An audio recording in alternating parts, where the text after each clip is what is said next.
بسم الله الرحمن الرحيم الحمد لله رب العالمين له النعمة وله الفضل وله الثناء الحسن صلوات الله البر الرحيم والملائكة المقربين على سيدنا محمد أشرف المرسلين وحبيب رب العالمين وعلى جميع النبيين اللهم علمنا ما جهلنا وذكرنا ما نسينا انفعنا بما علمتنا وزدنا علما وإنا نعوذ بك من حال أهل النار رب اشرح لي صدري ويسر لي أمري واحلل عقدة من لساني يفقه قولي آمين أما بعد الله تبارك وتعالى dit dans le Coran honoré وتعاونوا على البر والتقوى ولا تعاونوا على الإثم والعدوان, c'est-à-dire entraînez-vous pour les œuvres de bien, l'obéissance à Allah, et ne vous entraînez pas pour le péché et la désobéissance à Dieu. Donc on fait une bonne intention, Inna ta'ala, dans le fait de réviser ensemble la science de la religion. Et Inch'Allah, on va voir aujourd'hui avec une bonne intention, par recherche vraiment de Allah, conformément à la parole du prophète, sallallahu alayhi wa sallam, innamal a'malu bin niyyat wa innama likulli imri'in ma nawa.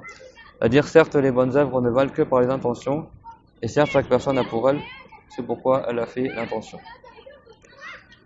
Je peux vous mettre juste un petit peu, une fois qu'on voit, ça vous dérangerait. Donc, c'est important de savoir que de visiter la tombe du prophète, alayhi salam, c'est une sunna par unanimité de tous les savants. Tous les savants mujtahid sont unanimes que c'est recommandé de visiter la tombe du prophète, alayhi salam, qui se trouve là-bas, d'accord? Wa alaykum assalam wa rahmatullahi wa barakatuh. C'est-à-dire les 4 savants mujtahid et autres que ça soit pour la personne qui habite à Médine ou la personne qui n'habite pas à Médine. C'est-à-dire que la personne fasse un voyage pour visiter le prophète ou pas, dans tous les cas, c'est sunna de visiter sa tombe.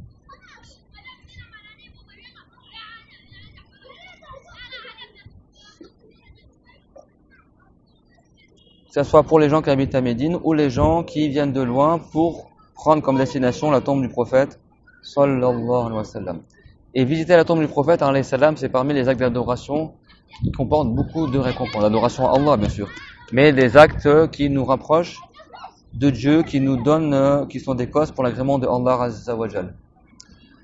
Donc, si quelqu'un prétend soi-disant qu'on peut visiter la tombe du prophète, mais qu'à condition que tu ne voyages pas pour cela, bah cette parole-là, elle n'a aucun sens. Il y a des gens, ils interdisent de voyager pour visiter le prophète. Ils disent que tu peux visiter le prophète, mais il ne faut pas que ce soit le but de ton voyage. Ça n'a aucun sens, d'accord? Si tu peux faire un bien, bah tu as le droit de voyager pour faire ce bien-là. Et je dis ça parce qu'il y a des gens qui sont ici qui suivent cette vie-là, soi-disant. Ils disent que tu n'as pas le droit d'aller voyager pour visiter le prophète. Donc, Inch'Allah, aujourd'hui, on va parler de ce sujet-là. Comme c'est notre dernière nuit à Médine, Inch'Allah, on va parler de l'importance de visiter la tombe du prophète, alayhi salatu wassalam. Donc, ceux qui prétendent qu'on n'aurait pas le droit, que ce serait interdit de voyager pour visiter le prophète, alayhi salam, cette parole-là, on n'a pas le droit de l'appliquer. Il y a même des gens qui disent que c'est un voyage de shirk. Il y en a qui croient, soi-disant, que de visiter la tombe du prophète, ce serait du shirk. Approchez-vous, parce que je ne vais pas parler plus fort que ça. Ça serait du shirk, soi-disant. Le shirk, c'est quoi? C'est le fait d'adorer autre que Allah. Le shirk, il y en a qui m'ont posé la question, le shirk, c'est pas tous les péchés, c'est du shirk. Le shirk, si quelqu'un fait du shirk, il est plus musulman. Donc c'est quoi le shirk? Le shirk, c'est le fait d'adorer autre que Dieu. C'est-à-dire, au lieu que quelqu'un, il prie pour Dieu, ou il invoque Dieu, il demande à Dieu de créer des choses, et ben lui, il va adorer un arbre, il va adorer, je sais pas, un prophète, il va adorer un humain. C'est ça le shirk. D'accord? Ou alors le shirk, c'est le fait d'attribuer à une créature un des attributs de Allah. Par exemple, tu dis, j'en sais rien moi, le prophète Mohammed, il sait tout ce que Dieu il sait. Ça, c'est du shirk. C'est comme si tu avais attribué la divinité au prophète Mohammed. Ou quelqu'un, alors prenez des verres, comme ça, si jamais il y a des gardes qui arrivent, on dit en mode on boit du thé. C'est bon? Comme ça, il ne faut pas nous embêter, parce qu'à chaque fois, ils nous prennent la tête. Donc, on fait style, on mettez les verres de thé devant vous, voilà, limite à ramener des trucs à manger, comme ça, on dit qu'on est en train de, voilà, de faire le sahur. Donc, tout le monde a compris c'est quoi le shirk? C'est pas tout ce qui est haram, c'est du shirk. C'est pas le fait d'aller visiter une grotte ou un dieu saint, c'est du shirk. Le shirk, c'est vraiment adorer autre que Allah, ou alors ça veut dire donner à une créature un des attributs de Allah. Par exemple, quelqu'un il dit telle personne, il est sur toute chose tout puissant. Comme ils font des fois dans les films ou des trucs comme ça. Donc ça c'est du shirk, c'est bon? Quelqu'un il dit qu'il sait tout dans l'absolu ou qu'il voit tout dans l'absolu ou qu'il est capable de créer comme Dieu il crée. C'est clair? Vous comprenez c'est quoi le shirk? Donc ça c'est le plus grave des péchés. Allah Ta'ala il a dit Inna Allah la yaghfiru an yushraka bihi wa yaghfiru ma duna dhalika liman yasha. C'est-à-dire certes Allah ne pardonne pas pour celui qui meurt sur le shirk. C'est-à-dire qu'il meurt en adorant autre que Allah. Mais il pardonne moins que cela à qui il veut. Si quelqu'un il meurt musulman, même s'il a fait des grands péchés, mais il n'a pas fait le shirk, c'est possible que Dieu lui pardonne. Par contre, si quelqu'un il meurt sur l'adoration d'autre que Allah, lui il meurt non musulman et il ne sera pas sauvé dans l'au-delà. C'est clair? Après, il y a des grands péchés, comme par exemple le fait d'être insincère, de rechercher l'agrément des gens dans les actes d'adoration. D'accord? Le fait de, par exemple, je sais pas moi. Il y a des grands péchés que le prophète a dit c'est du shirk. Mais dans le sens que ça ressemble au shirk. C'est bon, mais c'est pas du shirk réellement. Donc c'est pas le simple fait d'aller visiter une tombe serait du shirk, ou le fait de, je sais pas moi, d'aller dans une mosquée où le prophète il a été serait du shirk, ou le fait de prier, le prophète il a prié serait du shirk. Parce que ça veut rien dire. Quand toi tu pries rapprochez-vous, vous n'entendez pas parce que j'ai pas envie de faire des efforts. C'est à vous de faire des efforts pour prendre la science. J'en ai marre que pendant tout le séjour, les gens ils se mettent tout au fond et après ils sont là, j'entends pas. C'est l'étudiant de la religion qui vient pour la science de la religion. Les compagnons ils faisaient 1 mois de marche pour aller chercher un hadith. C'est aux gens de faire les efforts de venir à la science. C'est pas moi qui dois monter le volume à chaque fois et me fatiguer. C'est clair? Ceux qui veulent la science, ils font l'effort pour prendre la science. Donc le fait de, soi-disant, prétendre que ce serait du shirk de prier à un endroit prêt à prier, c'est comme s'il prétendait que tu as pour croyance que l'endroit c'est Dieu. Mais personne n'y va dire ça. Donc il faut faire attention. Donc il y a des gens qui croient que le fait de visiter la tombe du prophète, ce serait le fait d'adorer le prophète. Mais rien à voir. Nous on visite le prophète parce que c'est notre prophète. S'il était vivant, t'aimerais pas aller le voir. Et le prophète il est vivant dans sa tombe, on a envie de le voir. On a envie de le visiter. En aucun cas ça veut dire que toi tu voues le culte au prophète. Quand tu pries, quand tu fais ta prière, t'es pas en train de prier en direction du prophète, tu pries en direction de la Kaaba, t'adores Allah Azza wa Jal. Entre parenthèses, prier derrière la tombe du prophète, c'est pas haram. Parce que toi, quand tu pries, tu vises pas la tombe, tu vises la Kaaba. Mais si ta Kaaba, elle est entre toi, elle est devant toi et la tombe du prophète est devant toi, c'est pas haram, mais c'est déconseillé s'il n'y a pas un intermédiaire entre toi et la tombe. Par contre, si quelqu'un, lui, il se détourne la Qibla pour aller prier en direction d'une tombe, comme ils font certains ignorants, ça c'est de la mécrance. Ça veut dire qu'il voue le culte à la tombe. Vous avez compris la différence entre les deux? Mais visiter le prophète alayhi salam, c'est pas de la mécrance. Et c'est pas du shirk. Il y en a carrément, ils ont dit que, on n'a pas vu cet après-midi, pour ceux qui étaient avec moi là au cours, là, cet après-midi, on a parlé que pour rompre le jeûne, il faut que tu aies un voyage qui est licite. Ben, il y en a, ils ont dit que si tu voyages pour visiter la tombe du prophète, eh ben, ton voyage, il est illicite, t'as pas le droit de raccourcir les prières, mais c'est n'importe quoi. D'accord? Ça, c'est un égaré dans le passé qui s'appelait Ibn Taymiyyah. Ibn Taymiyyah al-Kharrani, lui disait à Rosbillah que si tu voyages pour visiter la tombe du prophète, c'est un voyage de shirk, t'as pas le droit de raccourcir les prières. Donc ça, c'est du n'importe quoi. Et c'est recommandé de visiter la tombe du prophète alayhi salam après avoir fait une prière de deux rak'ah. C'est bon? Parce que c'est quand même dans une mosquée que tu rentres dans la mosquée et à la base quand tu rentres dans une mosquée, la sunna c'est de faire une prière de rak'ah ou n'importe quelle prière pour saluer la mosquée. Sauf à la Mecque, la salutation de la mosquée de la Mecque c'est de faire le tawaf. Et la sunna, donc même si c'est sunna de faire deux rak'ah avant de visiter le prophète alayhi salam, la sunna elle est réalisée par le fait de passer le salam au prophète sallallahu alayhi wa sallam lors de sa tombe honorée. Je vais tout faire en français parce qu'on n'a pas beaucoup de temps. Et le bon comportement en cela, c'est que la personne qui visite le prophète alayhi salam, il se mette face au mur qu'il y a devant lui, quoi, la muwajjaha, la grille où il y a le prophète qui est enterré derrière, parce que pour ceux qui passent le salam au prophète alayhi salam, c'est que pour les hommes malheureusement parce que les saoudiens ils interdisent aux femmes. Le prophète il est pas enterré, on voit pas sa tombe. T'as une grille. Après, plus loin, tu as un rideau, et derrière le rideau, tu as la tombe du prophète, la tombe d'Abu Bakr, la tombe de Omar. Donc nous, on voit pas. Mais si tu regardes à travers les trous de la grille, tu vas voir qu'il y a un rideau derrière. C'est marqué comme ça, brodé en triangle, la ilaha illallah, Muhammad Rasulullah. C'est ce que nous, on voit les hommes. Les femmes, pour passer le salam, comme ils vous interdisent malheureusement, alors que c'est pas permis, bon, ils vous interdisent de rentrer dans la mosquée. Si vous allez à Al-Rawda, c'est juste à côté de la tombe du prophète. Donc tu peux passer le salam depuis Al-Rawda. Il y a un mouchard habillé en bois, là, vert et doré. Passer le salam parce que c'est aussi proche que les hommes quand ils passent le salam. Sauf qu'on passe le salam sur le côté. Nous les hommes, on passe devant la tombe du prophète, t'as une grille en métal, en cuivre doré. Et le prophète, il est enterré derrière, mais à plusieurs mètres derrière. Tu as un premier rond, le grand rond, c'est le prophète, le petit rond à côté, c'est Abu Bakr, le petit rond, c'est Omar ibn al-Khattab. Et la grille, la première grille qui est avant d'aller à la grille devant le prophète, cette grille-là, elle est, c'est là où sera enterré Isa alayhi salam. Sallallahu ala Muhammad wa ala jami'in nabiyyin.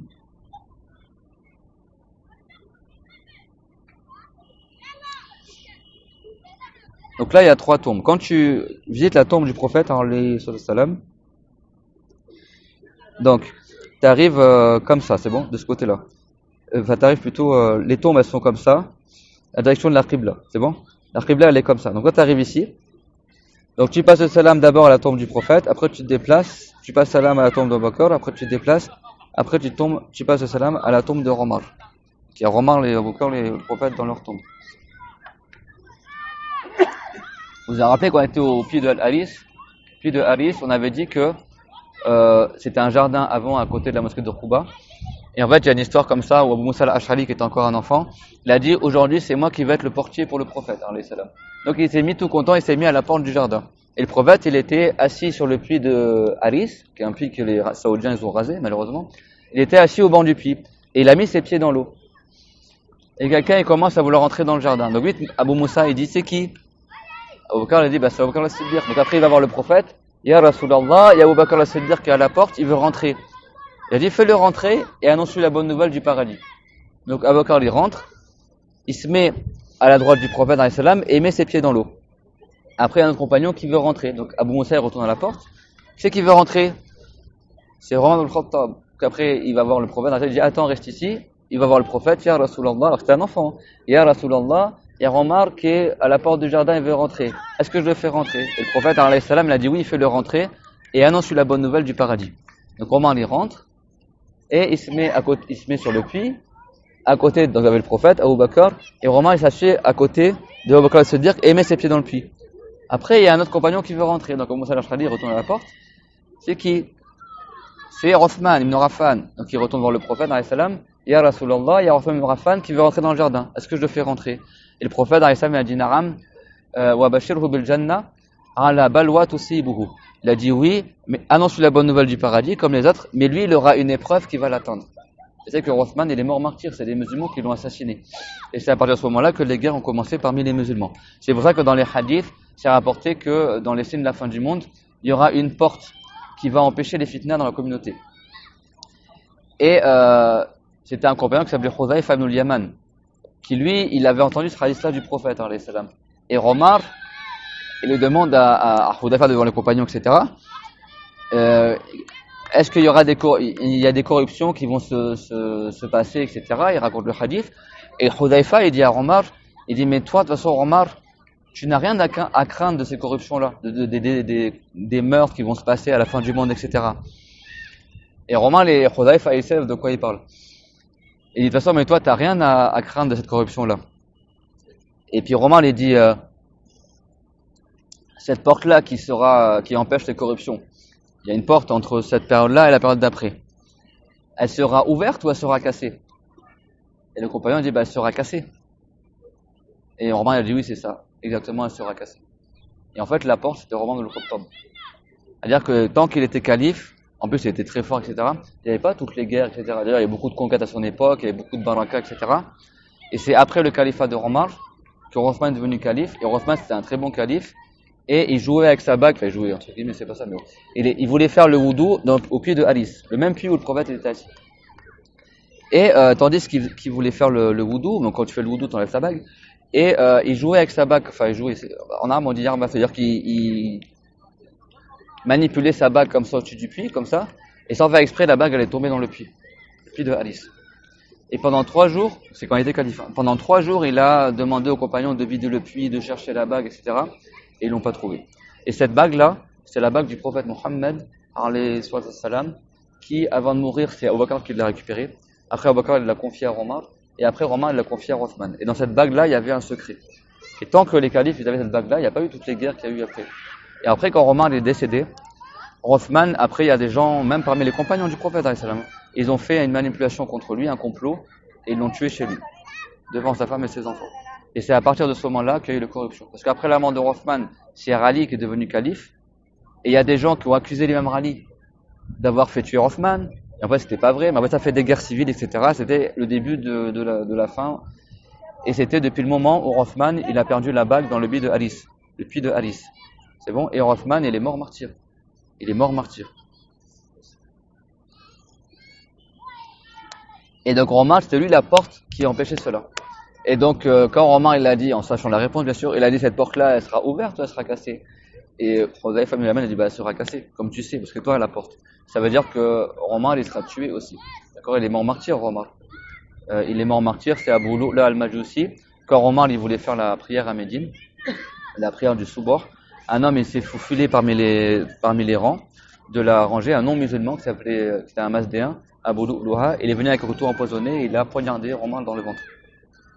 Et Omar il a continué sa prière. Et avant de mourir, il a envoyé un compagnon à Raïcha, à côté là, et il lui a dit, demande à ma sœur Raïcha, est-ce qu'elle accepte que je sois enterré dans sa chambre à côté d'Abu Bakr? Parce que tout ça c'est dans la chambre de qui? De Raïcha. C'est pas un lieu public, c'est un lieu privé quoi. Et Raïcha, elle avait dans sa chambre la tombe du prophète, la tombe de Omar. Et par pudeur, elle n'enlevait pas son voile devant les tombes. Parce au début, il y avait le prophète, mais après, il y avait Omar, et il y avait encore Omar. Et elle, qu'est-ce qu'elle a dit, Raïcha? Elle a dit, j'aurais voulu cette place-là pour moi, mais je priorise mon frère Omar. C'est-à-dire, elle aurait aimé être enterrée avec le prophète dans sa chambre, mais elle a dit, je fais prévaloir mon frère Omar. C'est avant qu'il meure. Il a quand même demandé autorisation, et quand il est mort, après, ils l'ont enterré à côté de la tombe d'Abu Bakr. Donc c'est ça, elles sont comme ça les tombes. Et nous on passe comme ça. Ramadan c'est là, et nous on passe le salam ici. Donc en fait la tête, le prophète il est enterré le buste vers la qibla. Donc son dos il est là et son buste il est dirigé par là. D'accord. Bon maintenant il est vivant donc il fait sa prière. Mais les autres compagnons ils sont, en fait tu fais face à eux quand tu es face à la Muwajjah Sharifa. C'est quoi le Muwajjah Sharifa? Il y a le rideau doré qui cache les tombes. Donc regardez. Là, on rentre par là dans la mosquée, c'est bon? Donc là, t'as la porte d'Abu Bakr. Ça, c'est l'entrée de l'ancienne mosquée. Nous, les hommes, pour passer le salam, on rentre par là. T'as la grande porte là, avec tous les luminaires là-bas. Et là, t'as d'autres portes. Là, il y a la maison d'Abu Bakr. Maintenant, ils ont fait des portes. Parce que les Doras sont exaucés ici. Tu rentres par là. Là, quand tu rentres par là, t'es dans l'ancienne mosquée du prophète. Ça, c'est l'ancienne mosquée du prophète. Ar-Rawda, c'est ça. Entre le minbar, enfin, ici et là. Là, t'as un minbar du prophète. Et là, c'est le mur de la tombe du prophète. Là, t'as les 3 tombes que j'ai montré tout à l'heure. C'est bon? Donc c'est entouré par un premier rideau, et après il y a un deuxième rideau, et après à plusieurs mètres, c'est bon? À plusieurs mètres, t'as al-Muwajjaha. Tout le monde voit de quoi je parle? Maintenant pour aller à Rawda, il te faut faire tout le tour et tu rentres par derrière. Mais normalement quand t'es ici, t'as des portes avec des dorures pour aller à Rawda. Tac, tac, tac, c'est bon? Donc là, c'est le minbar du prophète, alayhi salam. Entre le minbar et la tombe du prophète, ça c'est Rawda, qui sera un jardin du paradis. Certains ils ont dit qu'il y a beaucoup de récompenses, c'est pour ça qu'il a appelé nommé le jardin du paradis. Certains ils ont dit que carrément cette partie-là, elle sera montée au paradis. Donc là, c'est aussi dans Rawda, d'accord? Donc ça c'est le mihrab. Bien sûr c'était pas comme ça à l'époque du prophète, mais et ça c'est les portes dorées, normalement pour rentrer dans Rawda. Dessus t'as marqué le hadith que entre la maison de Raïcha et mon minbar, il y a un jardin du paradis. Et dans cette version, entre ma tombe et le minbar. Ça, maintenant, comme vous le voyez, pour les hommes, c'est fermé, on ne peut plus rentrer. Moi, à mon époque, on rentrait par là pour les Rawda. Maintenant, on rentre par derrière. Voilà, tout le monde voit de quoi je parle? Et donc, Ar-Rawda, c'est entre la tombe du prophète et le minbar du prophète. Donc, les femmes, si elles sont là dans Ar-Rawda, bah, les tombes, elles sont juste là. Et nous, les hommes, quand on passe le salam, on est là. Donc, au final, on est presque à la même distance. Et derrière, c'est la chambre de Raïcha. Donc, si quelqu'un fait la prière derrière la tombe du prophète, c'est pas du shirk. Parce que lui, il vise pas la tombe. Et la qibla, elle est comme ça, de toute façon. Donc, obligé de, les Saoudiens, ils t'empêchent de prier derrière. Mais en réalité, comme il y a un mur qui sépare, c'est pas déconseillé. Parce que tu pries pas directement vers la tombe. Tout le monde a compris? Donc là, c'est Bab al-Salam. Et là, c'est Bab Jibril. Parce que Jibril est descendu avec la révélation ici aussi également. Et les Doras sont exaucés à cet endroit-là, au niveau de la porte. Les Saoudiens, je sais pas si t'as remarqué, mais les Saoudiens, ils ont changé le nom de la porte. Moi, il y a 14 ans, quand je suis allé, ça s'appelait Jibril. Voilà, c'était la porte de Jibril. Parce que Jibril est descendu là, et moi, à mon époque, on pouvait s'asseoir devant et faire la prière devant, et nous bougeait pas. Et là, il y a une fenêtre avec une caméra, les droits sont exaucés. Et normalement, c'est la porte de Djibril, parce que Djibril est venu ici, il y a un secret pour les invocations. Maintenant, tu regardes le nom de la porte, c'est Bab al-Baqir. La porte de Al-Baqir, parce que ça mène à Al-Baqir. Ils ont enlevé le nom de la porte Djibril. Alors qu'avant, il y avait, écrit en vert, je me rappelle. Là, ils veulent pas que les gens ils sachent que Djibril est venu là. Donc c'est ça, Rawda. Ici, le pilier de Raïcha, Stouwana Raïcha, c'est là où le prophète il se mettait pour faire la prière, à l'époque où la Qibla était dans l'autre sens. Vous vous rappelez les cours qu'on avait vus? Là, on prie en direction de la Mecque. Mais avant, on priait en direction de Jérusalem, pendant 17 mois. Pendant 17 mois, le prophète il a fait la prière au pilier de Raïcha. Parce qu'il y a chaque pilier, ils ont un nom. Là, tu as le pilier de As-Sarir, parce que le prophète il mettait son lit là. Quand il dormait chez Raïcha, des fois il mettait son lit là. Donc là, c'est l'endroit où le prophète il mettait son lit. Là, tu as le Sariya de Al-Wufud, c'est le pilier des ambassadeurs. C'est quand les gens ils voulaient visiter le prophète, ils rentraient par là. D'accord? Donc chaque pilier il a une histoire, on pourra voir plus tard, Inch'Allah. Et ce pilier-là, le pilier de Raïcha, les compagnons, ils faisaient en sorte de prier tout le temps là. Pourquoi? Parce que le prophète, pendant 17 mois, il faisait la prière ici en tant qu'imam. C'est bon? Après, quand la Qibla a été changée, le minbar est descendu vers le sud, et du coup, le prophète se mettait dans le sud pour prier. Donc les doras sont exaucés également ici. C'est clair? Donc ça, c'est parmi les choses. Quand tu arrives ici, là, c'est le grillage là, doré. Bon, je pensais que j'avais une photo du grillage doré. Tout le monde là, c'est quoi le muwajjaha? Bon, les hommes ils voient parce qu'ils l'ont déjà vu.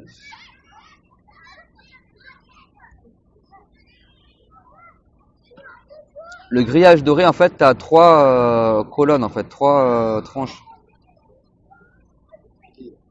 trois piliers. Enfin, en fait, ça fait trois zones, en fait. Moi, si quelqu'un a une photo, il me montrera s'il a envie. Donc,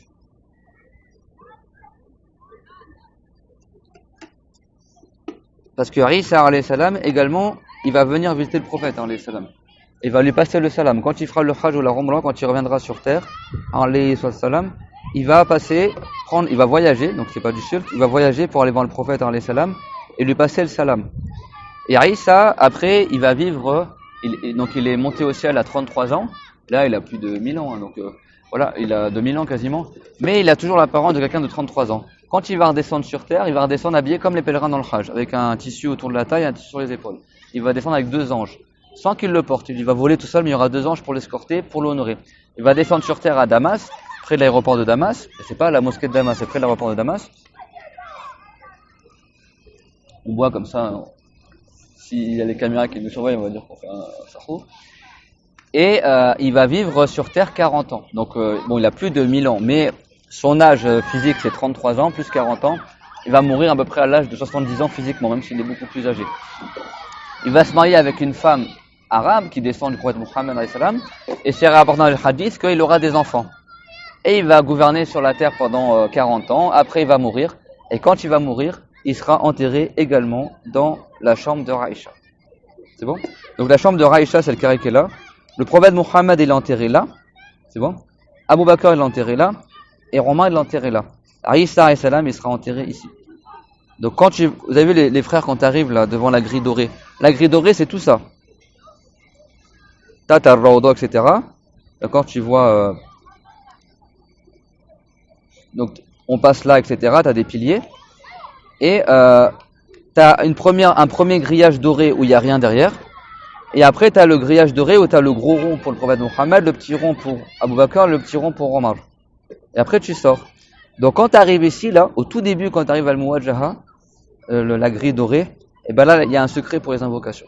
Cet endroit-là, il est béni. Les doras, Inch'Allah, sont exaucés. Et c'est là où il sera enterré, Isa, derrière cette grille-là. Et après, évidemment, devant la tombe du prophète, Abu Bakr, le Siddiq, etc. À plus forte raison, les doras sont exaucés. Quand vous invoquez Allah, bien sûr, vous mettez pas les mains, vous levez pas les mains devant la tombe.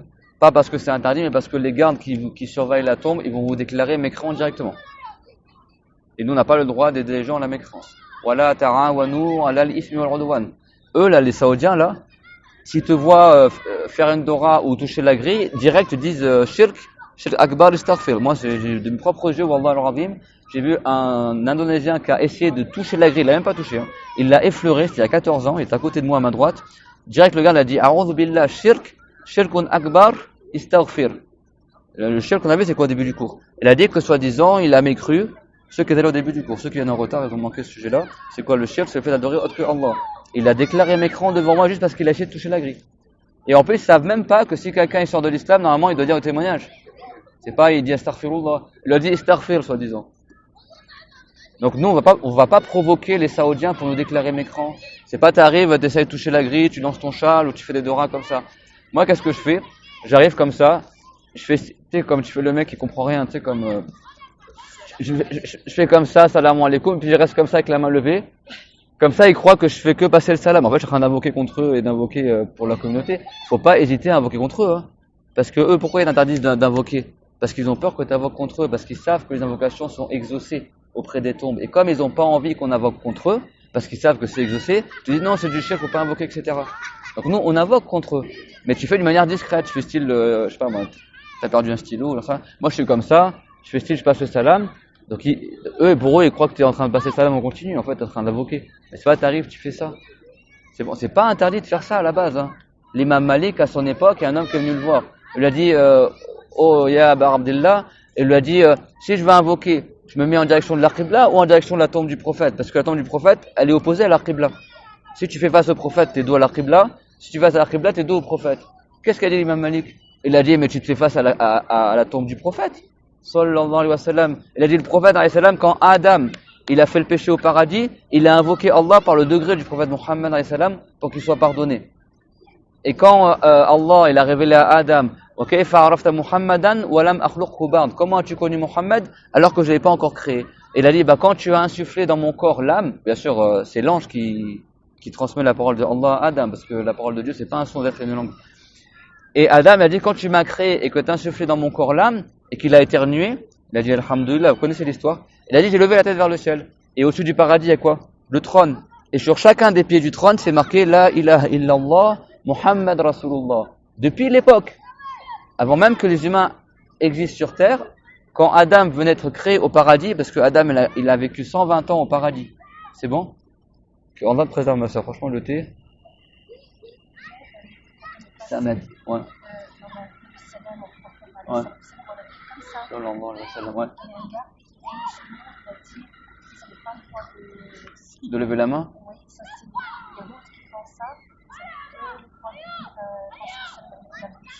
Ah bah eux sont tout le temps. Et après tu vois le roi Saoud qui lève la main comme ça les dérange pas, quoi. Ça veut dire qu'ils sont dévoilés eux-mêmes. Ils disent, c'est que les juifs qui lèvent la main comme ça. Quand tu passes salam, il faut pas que tu. Je peux une petite question. Voilà, j'apprends la fin. Si vous voulez, on avance. En fait, c'est juste pas qu'ils nous virent. C'est une petite question. On dit que les prophètes, on les enterre là où ils meurent. Très bas. Eh ben ouais, c'est une très bonne question. Bah ouais, apparemment. Bah oui, c'est obligé. Ça, j'avais jamais pensé à ça. Question. Hajj reste avec nous, machallah. Les prophètes sont enterrés là où ils meurent. On va pas s'éterniser dans des questions, parce que là, en fait, on perd du temps sur le cours. Mais là, c'est une bonne question. Raouda, c'est ça. Ici, c'est de Raouda, en bas. C'est Raouda, c'est ça. Ah, c'est bon. À partir du minbar jusqu'au mur, c'est bon? Alors, très bonne question, c'est que les prophètes sont enterrés là où ils meurent. Moussa, alayhi salam, il voulait conquérir Jérusalem, parce que Dieu lui a ordonné. À cette époque-là, Banu Israël, ils ont dit, Idhab anta wa rabbuka. Ils l'ont laissé tomber. Ils ont dit, pars tout seul avec ton Seigneur. Et Moussa, tout seul, est parti à Jérusalem, et il est mort avant d'y arriver. À un jet de pierre. Et Moussa, il a invoqué Allah, il a dit, Ya Allah, fais-moi mourir à un jet de pierre de Jérusalem. Parce qu'il voulait arriver là-bas, mais il n'a pas pu y arriver. Et Dieu, il l'a fait mourir, il a repié la terre pour qu'il soit proche de Jérusalem. Et il a été enterré là où il est mort. Il est enterré à côté de Jérusalem. C'est bon, près d'une monticule de terre rouge. Et le prophète, alayhi salam, il a dit, quand il a fait sur al-Miraj, il est passé à côté de la tombe de Moussa. Il a dit, wa izbihi qa'imun yusalli. Et il était en train de faire la prière. Et il a dit, wa raw kuntu indahu la araytukum qabrahu. Si j'avais été auprès de sa tombe maintenant avec vous, mes compagnons, je vous aurais montré où est-ce qu'il est enterré. Le prophète, c'est lui qui nous enseignait de visiter les tombes. Donc, je sais plus de quoi on parlait tout à l'heure, mais en tout cas, Isa alayhi salam, oui, les prophètes sont enterrés là où ils meurent. D'accord? C'est rapporté dans le hadith. Al-Nabiyyuna yudfanuna haythu yamutun. Le prophète, il est mort dans les bras de Raïcha, dans la chambre de Raïcha, il est enterré dans la chambre de Raïcha. C'est bon? Et donc, quand on revient à l'histoire du bir de Haris, le puits de Haris, que le prophète s'est assis au bord du puits, il a mis ses pieds dans l'eau, après Abu Bakr, après Othman, lui, quand il est arrivé, Il n'a pas trouvé de place autour du puits. Du coup, il s'est assis en face du prophète. C'est bon? Ils étaient assis sur le bord du puits. Tu avais le prophète, Abu Bakr et Omar. C'est qui le dernier qui est arrivé dans le jardin de Bir Haris? Othman. Et le prophète a dit quoi? Faire rentrer Othman et annonce-lui la bonne nouvelle du paradis, mais avec une épreuve qu'il atteindra. C'est quoi l'épreuve? On a dit, c'est qu'il va se faire assassiner, il va mourir martyr. Et donc c'était le début des corruptions et des désordres qu'il y a eu dans la communauté. Jusqu'à aujourd'hui, il y a toujours des guerres chez les musulmans depuis l'époque de Othman. Et donc Othman, quand il est arrivé, il n'y avait plus de place du côté du prophète, alayhi salam. Donc il s'est assis au bord du puits, mais à l'opposé, l'autre côté. Et il a mis ses pieds dans l'eau. Et les compagnons, ils ont dit, j'ai interprété ça par comment ils ont été enterrés dans la chambre de Aïcha. Parce que tu avais le prophète, Abu Bakr et Omar. Ils se sont assis dans le même ordre qu'ils seront enterrés. Que Dieu les agrée. Sallallahu ala Muhammad wa ala jamir al-Nabi. Il faut vraiment qu'on profite de la dernière nuit à Médine, Inch'Allah ta'ala. Donc, tout comme bien sûr c'est bien de visiter la tombe du prophète, c'est aussi bien de visiter la tombe d'Abu Bakr et de Omar, sachant que n'oubliez pas que Abu Bakr al-Siddiq, c'est le meilleur saint de l'humanité. Ça veut dire que tout comme tu fais de Dora auprès de la tombe du prophète, tu trouveras pas un saint dans toute l'humanité. Il n'y a pas des gens, ils vont aller au Maroc visiter certains mausolées, ou je sais pas moi, ils vont aller visiter le Badawi, ou vont visiter Ahmed al-Rifari, ils vont visiter Shafiri au Yémen ou en Égypte ou autre. Il y en a, ils vont visiter Ahmed Bamba au Sénégal, ou des saints connus, etc. Tu visiteras jamais un saint meilleur qu'Abu Bakr as-Siddiq. Et le deuxième meilleur saint de l'humanité, c'est Omar ibn al-Khattab. C'est-à-dire qu'à la tombe du prophète, tu as le meilleur des prophètes, le meilleur des saints de toute l'humanité, et le deuxième meilleur saint de toute l'humanité. C'est-à-dire s'il y a bien un endroit où le droit soit exaucé, c'est là-bas. D'accord? Donc invoquer, mais faites d'une manière discrète. T'invoques comme ça à voix basse, tu fais style que tu passes le salam et puis t'invoques. C'est bon? N'hésitez pas. Invoquer pour la communauté et invoquer contre ces injustes-là. Invoquer contre ces injustes-là. C'est un devoir de faire ce qu'on peut pour réduire leur mal. Et si notre seule arme c'est l'invocation, eh ben qu'on invoque contre eux. Moi, mon cher, il me l'a dit. Et même les gens du livre, ils le disent. Il m'a dit, tu sais pourquoi ils interdisent de faire les invocations, tout ça? Parce qu'ils ont peur qu'on invoque contre eux. Et même les gens du livre, ils savent que nos invocations, elles sont exaucées auprès des tombes des saints. C'est pour ça que les gens du livre, ils inventent ces faux groupes égarés qui disent que c'est du shirk de visiter les tombes, c'est du shirk d'invoquer par le degré des prophètes, parce qu'ils savent que les invocations des musulmans, quand c'est par le degré des prophètes, quand c'est auprès des tombes des saints ou des prophètes, elles sont exaucées souvent. Et donc ils ont peur qu'on invoque contre eux. Et non, c'est du shirk comme ça. Ils inventent des faux trucs qu'ils attribuent à l'islam. Alors que le prophète Mohammed, comme on va le voir, il a jamais dit que c'est du shirk. Et dans le Coran, Dieu l'a dit, wabtaru ilayhi al-wasila, recherchez les intermédiaires. Quand on part à la mosquée, il y a une dora qui est rapportée du prophète. C'est un hadith Hassan que beaucoup de Huffaz, ils ont juste un hadith fort. Que le prophète, alayhi salam, a dit, si quelqu'un, alayhi salam, il sort pour aller à la mosquée, il dit, Allahumma inni as'aluka, bihaqqi sa'ilina alayka, wa bihaqqi mamshaya hadha, fa inni lam akhruj asharan wala batara, wala riya'an wala sum'a, kharajtu ibtigha'a sakhatik, wa ibtigha'a mardatik, donc ça veut dire quoi? Ça veut dire, oh Allah, je t'invoque par le mérite des gens qui t'invoquent. Donc le mérite des prophètes, le mérite des saints. Et par le mérite de la marche que je suis en train de faire. Parce que quand tu marches pour aller à la mosquée, chaque pas que tu fais, tu as 10 hasanat. Tu fais 1000 pas, tu as 1000 fois 10 hasanat. C'est pour ça que les savants ils disent quand tu vas aller à la mosquée au Jumu'ah par exemple, le mieux c'est que tu ailles à pied et que tu prends le chemin le plus long. Parce que plus tu marches, plus tu as des hasanat. Si tu as le temps bien sûr. Donc tu dis Allahumma inni as'aluka bihaqqi sa'ilina alayka. Oh Allah, je t'invoque par le degré, c'est-à-dire que tu prends comme intermédiaire le degré des saints et des prophètes qui invoquent Allah. Wa bihaqqi mamshaya hadha, et par le mérite des pas que je fais. Chaque pas, il a un mérite parce que des hasanat, 10 hasanat pour chaque pas que tu fais.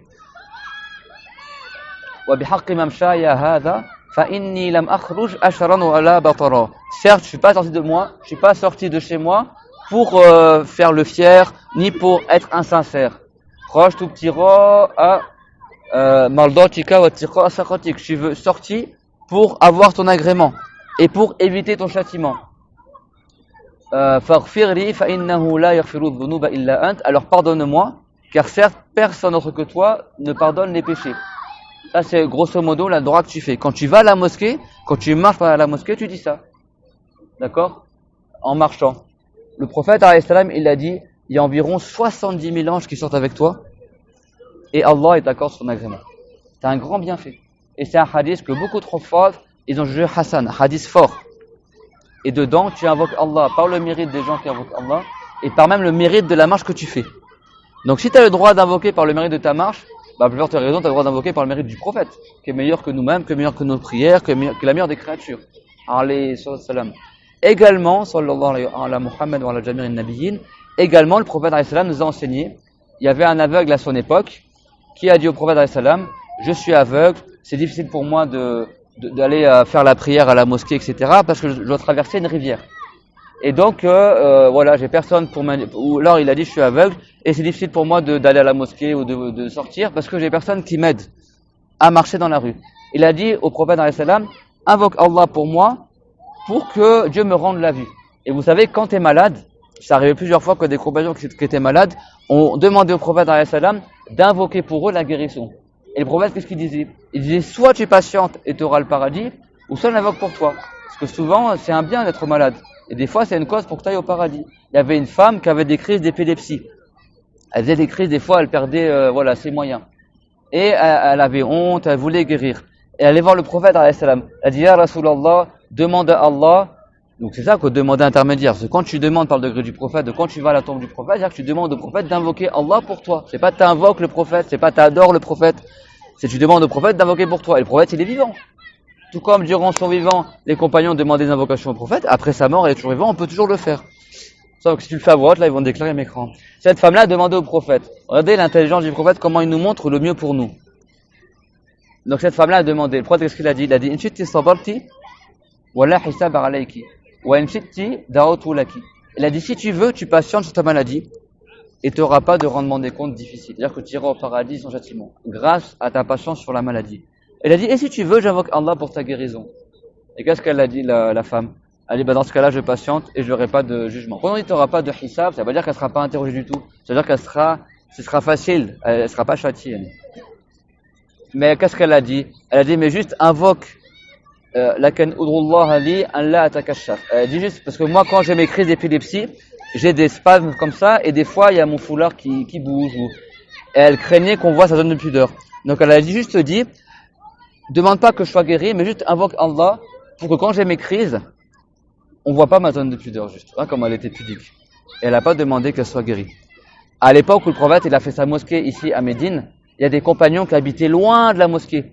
Ils ont voulu déménager pour habiter à côté de la mosquée. Normalement, c'est ce qu'on ferait, n'est-ce pas? Si tu habites à Médine, n'est-ce pas que tu vas prendre une maison juste à côté de la mosquée du prophète? Vous savez qu'est-ce qu'elle dit? C'est pour ça que je vous dis, la religion, c'est pas au feeling. C'est pas moi, je pense que, etc. D'accord? La religion, il faut apprendre la religion.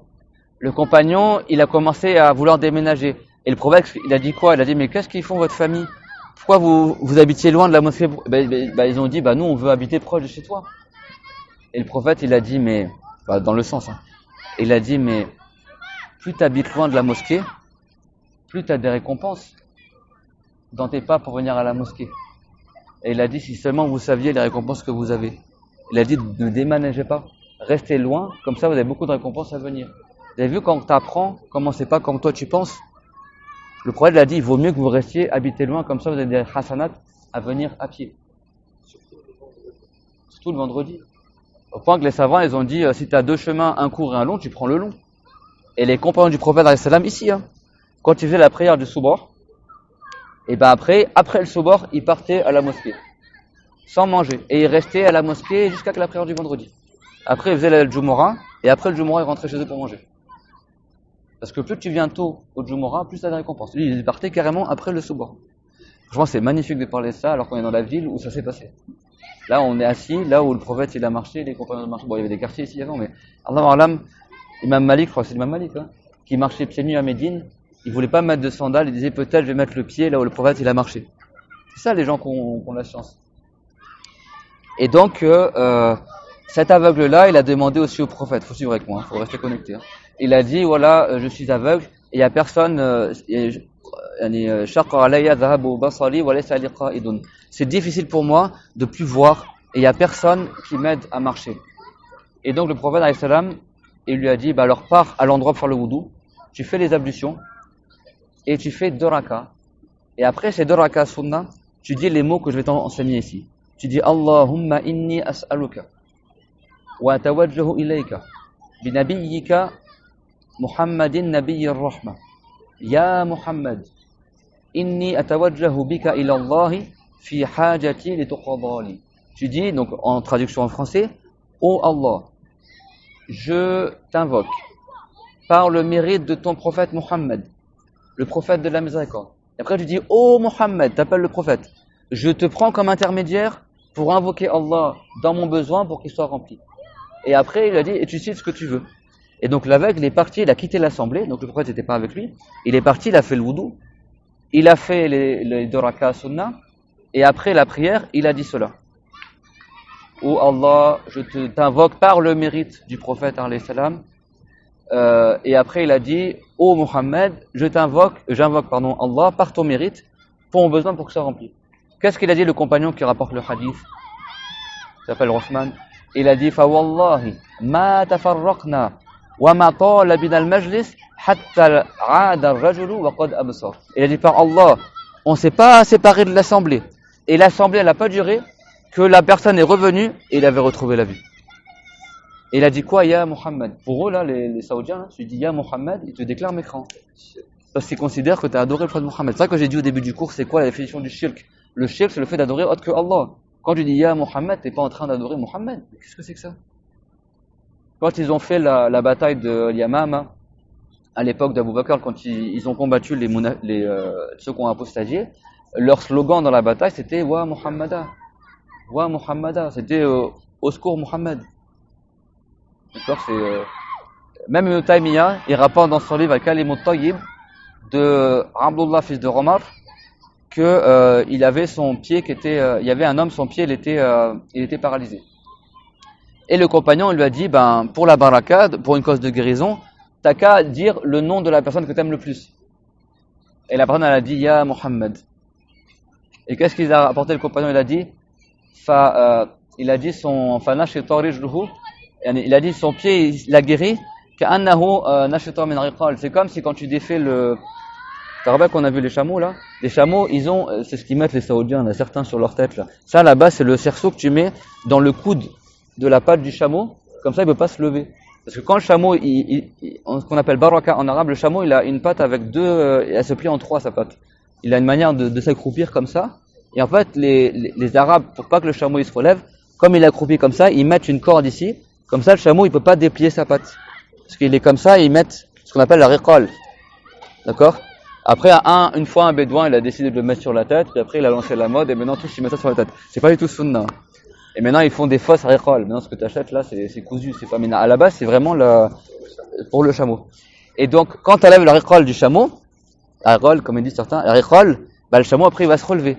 Et donc le compagnon il a dit, son pied il a guéri de sa paralysie comme si on avait enlevé la riqal du pied du chameau. Parce qu'il a dit Ya Muhammad, juste par la baraka du nom du prophète. Sallallahu alayhi wa sallam. On dit Ya Muhammad, mais c'est pas comme quand on dit Ya Allah. Quand on dit Ya Allah, c'est pour adorer Allah. Quand on dit Ya Muhammad, c'est pour demander de l'aide que le prophète il invoque pour nous, des choses comme ça. Et le prophète, Dieu est tout puissant à faire entendre notre parole. Si tu dis là Assalamu alaykum ya Rasulallah ici, le prophète il a entendu. Les anges ils transmettent notre salam au prophète. Et pareil quand tu dis Allahumma salli ala Muhammad, il y a des anges qui transmettent au prophète. Si tu es devant la tombe, le prophète l'entend directement.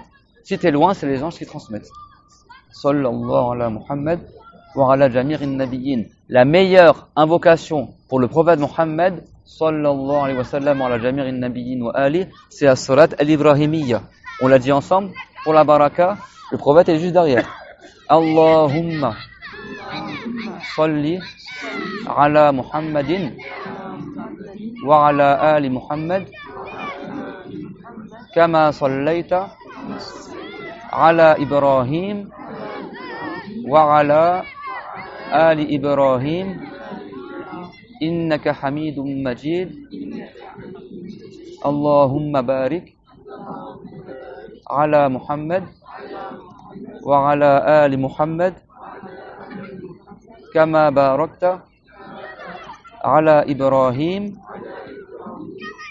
wa ala ali Ibrahim innaka hamidun majid. Voilà. Si vous avez des verres d'eau, tout ça, mettez-le devant vous. Comme ça, ils voient qu'on est en train de faire un sahur, soi-disant. Mettez genre des trucs, voilà, des verres, même s'ils sont vides, c'est pas grave. Voilà.